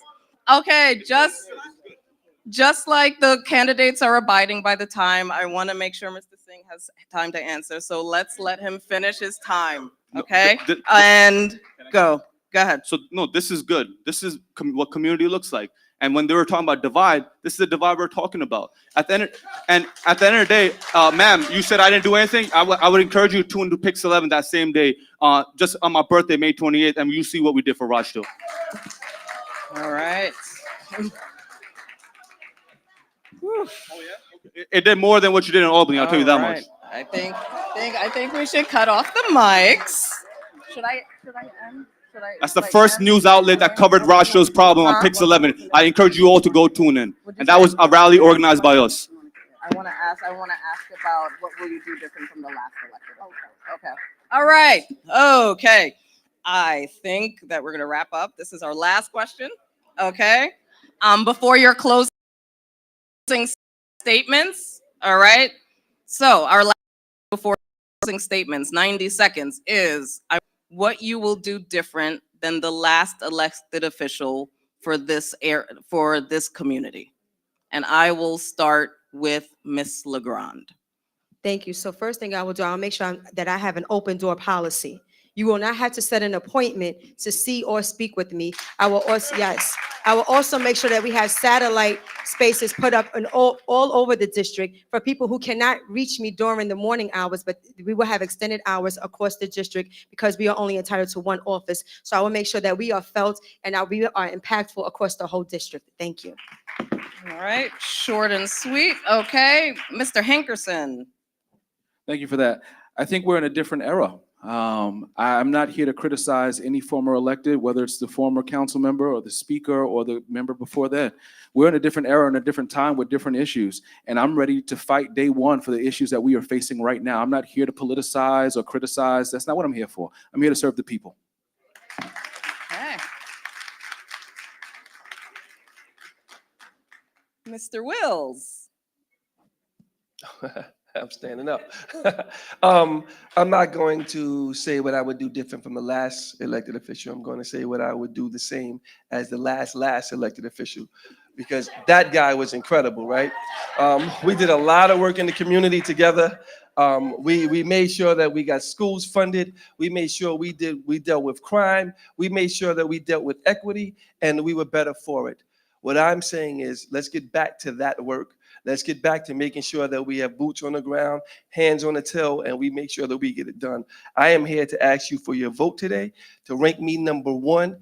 And I'm also here to say, listen, like I said in the first part, this is not hate. This is not animosity towards each other. This is passion.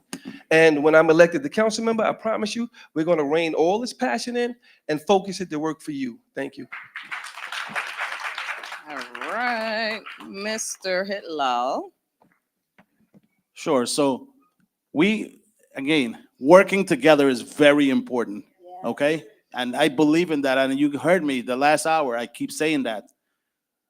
But how are we going to do that? How are we going to work together? We need to have an open ear, open arm, and an open door policy. When I'm elected, that is what you will have from me. An open door policy. I believe it works. It's proven that it's worked. You have to have dialogues. You have to be able to work. There's no division. I will be the one if there is a division. I don't think, and I know there is no division. We create division. We create that with ourselves.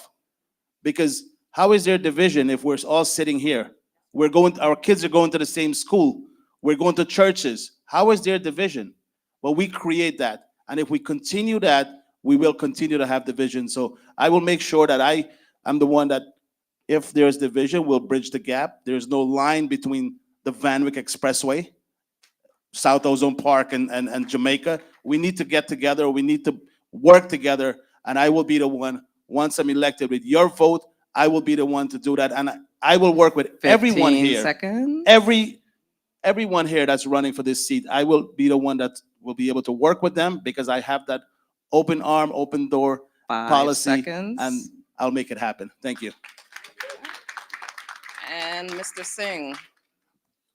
Listen, our community is at a crossroad, right? And I don't want to make this exaggerate what the reality is. And my sister there that had that passion, anyone else in this room that is frustrated or may have that passion, that's what this community needs right now. Not in a way to separate our people, but to bring communities together. We've never had a space like this where everybody from District 28 can come together unless it's election season. We need to make it normal to have conversation with one another. Me showing up to Rochdale is my effort to learn about what's going on in Rochdale. I can't know about something if I'm not there. Right, Ms. Castro? So we need to make sure that we're present in each other's lives, in each other's communities, because wherever there's a big Black community in the city of New York, what's the second largest, biggest community in the same area? A big brown community. And we need to make sure we work together as brothers and sisters to address the needs of our community, whether it be the migrant crisis, whether it be the failing education system, whether it's keeping our billionaire landlords in the community accountable to invest in our community, whether it's our 24-hour work home health days that are being pushed to the brink, and the current administration wouldn't even bring a bill up. 15 seconds. We need to make sure we have real working class people on that table. And as someone with private and public experience, I think I'm the best candidate to do so. Okay. So we're going to move into our closing statements. All right. No. Your closing statements are just 30 seconds, though. Just 30 seconds. Seconds. 30. Actually, it's 90 seconds. Sorry. Your closing statements are 90 seconds. Sorry about that. Do you need 15 seconds to think about it? All right. Okay. All right. We're going to start with you, Mr. Singh. 90 seconds. Oops. Let me restart. Go ahead. No, absolutely. Just to reiterate what I just said, thank you. I'll get 180 seconds. So my main thing is just bringing our communities together. As a product of this community, whether it's Collaborative IROC Charities, Rochdale Village, the Civic Group, the Precinct Council, we have so much beautiful talent right here in our community, but we're living in our own little corners. We need to make sure we come together, have dialogue, have community discussions, so that way when something gets passed in the city council, it's not after the fact we know beforehand.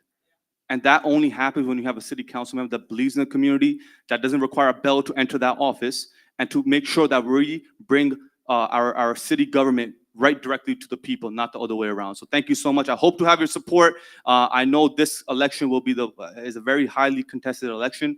Like I said, a $1 billion entity called Airbnb is trying to hijack this election. Be aware, they're supporting one candidate in this race. I'll let you do that research, and we need to make sure we are aware of the facts. Thank you so much. Okay, in 1 minute, great. All right, your closing statement, Mr. Wills. Y'all better stand up, because when y'all do y'all closing statements. So I thought that was our closing statement. So listen, again, we did it, right? I'm just asking to be returned. One thing I didn't go into this time is because I'm hoping, everybody's already familiar with it. I'm not coming back trying to go back into office because I need it. I'm not coming back to go back into office to prove a point. I'm coming back to go back into office because I was taken out of office by something that I didn't do. I was taken out of office by the new modern day slavery, which is wrongful convictions. I was taken out of office, taken from my family, taken from my friends, and shoved upstate into a 6x9 and had to stay there through sickness and everything else. I'm coming back to just finish the work that we started. I'm coming back to just build upon the things that were dropped. I'm not coming back for 2 terms. I don't need 2 terms. I don't need 8 years. I'm telling you now. I will not be standing before you again after the next election saying, please re-elect me again. I just want to be returned to finish the work that we did because it wasn't right what happened. And if anybody here has had something that happened to you or your family that wasn't right, you understand exactly what I'm talking about. When I come back, I'm going to be standing here telling you that I hired them, we worked together, and I want them to come in the next 4 years and finish the work. That's what I'm coming back for. All right, Ms. LeGrand. Yes, again, I just want to remind everyone, early voting starts June 14th to June 22nd. Election day is June 24th. My name is Latoya LeGrand. I have been doing the work on the ground for over 5 years through my leadership on the community board, my leadership through my nonprofit organization, and working in government. I have seen the strengths of government and how it works in our community, but I also have seen the struggles and concerns of our district. And without cold governance, it's not going to be impactful and it's not going to be effective. And I am that conduit, and the same advocacy that I have on those platforms where I demonstrate my leadership, I plan on bringing that same tenacity to City Hall. And I ask that you rank me #1. And if I am not your #1, I ask that you rank me #2. Thank you. Mr. Hitlal. All right. This was great. I want to thank you all for being here, first of all. Yes, I want you to rank me #1 because the reason why, when I'm elected, I'm going to be working with all these individuals, especially Mr. Ty and Mr. Rubin, who have so much experience, our education department, who have so much experience, our brother here, Mr. Singh, who is very passionate of what he's doing. I want him to work with me. And this is how we're going to make a difference in this community, by working together. So yes, I've lived here in this community. And when we speak about community, don't get it wrong. That don't mean I live in Rochdale Village or Jamaica. The community is District 28. Okay? It's one district. It's one community. So I can say I live in this community. I grow my kids in this community. I'm still here. I'm not leaving. Why am I not leaving? Because I know what this community can do for us, for all of us here. I've seen what it is. This is the only community in the entire New York City. You can, in Richmond Hill, you can get up, you'll see an Indian wedding. You go a couple of blocks, you see the Gurdwara, a Sikh wedding. You go a few more blocks, you'll see a Christian wedding or a Muslim wedding. You can't see that. The food that we have in this community is so great. So those are just the basic things, but we need to get back to basic. Get back to basic, and by electing me, District 28 will create history by electing the first Guyanese elected official in New York City with the help of all of you. Thank you. Okay. And last but not least, Mr. Hankerson. Folks, I'm not here to politicize or criticize. I'm not trying to make history. I'm not trying to do any of that. What I'm trying to do is serve this community, the community that I was born and raised in, the community I've been serving for the past 7.5 years. I know the folks in this room. I've worked with the folks in this room, whether it's civic leaders, whether it's bid leaders, whether it's community board leaders. This is what our community is made up of. And we don't have time in this moment to be arguing and bickering. We have to move forward to protect the homeowner. We have to move forward to protect our tenants. We have to move forward to build upon our infrastructure. We have to move forward to protect our education system and our environment. This is what's needed right now in this moment. And I am asking for you to rank me #1 on June 24th or June 14th to the 22nd as your first choice candidate for City Council District 28. Thank you. Thank you, everyone. Let's give a round of applause to our lovely, lovely candidates. Mostly stayed on track. And give a round of applause for yourself for showing up. Thank you so much. But let's also give it up for our moderator, who had a tough job doing these questions, and we're thankful and grateful to you. Now you all have it. You have information. You have information about each candidate. Now you could ponder over it, think about it, and then make a decision that you're comfortable with at the polls. And at the end of the day, we are all community, no matter what color, race, or creed. We are all one. And I'm grateful and thankful that we were able to collaborate with the organizations, the other civic associations, Basie Pond Civic Association, 116th Avenue Block Association, 113 Precinct Council, Clifton Diaz, President, and Gene Castro, the Vice President of Rochdale Civic Association, Michelle Mosley of UNCA, Shamel Cooper, Basie Park Gardens Tenants Association, Karen Lawton of DJ Network Inc., Candace Prince Modesty, NAACP, Craig Clinkscale, Family of Five, April Hawkins, Basie Park Houses, and Manny Martinez, South Jamaica Houses, and last but not least, the 149 South Ozone Park Civic Association. So at this time, we're gonna have information about the about ranked choice voting, and also we are thankful and grateful to our elected Vivian Cook, our Assemblywoman Vivian Cook. Thank you. So at this time, we're gonna have, and if you do have questions, if you had questions that did not get answers, I hope our candidates will be able to hang around. You can ask them whatever questions you feel was important to you. And please, and we have refreshments downstairs. Right now, we're gonna bring up Tony Totten, who's gonna discuss briefly about ranked choice voting and give out some material regarding that.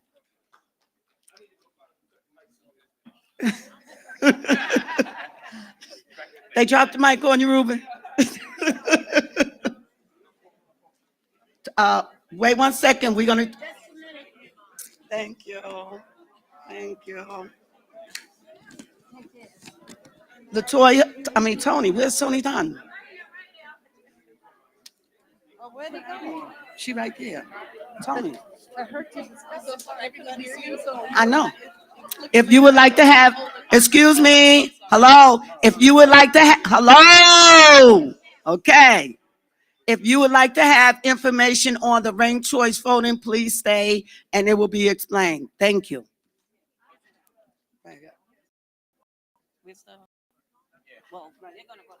I'll just pass it out. Okay, fine. Yeah. Okay, thank you.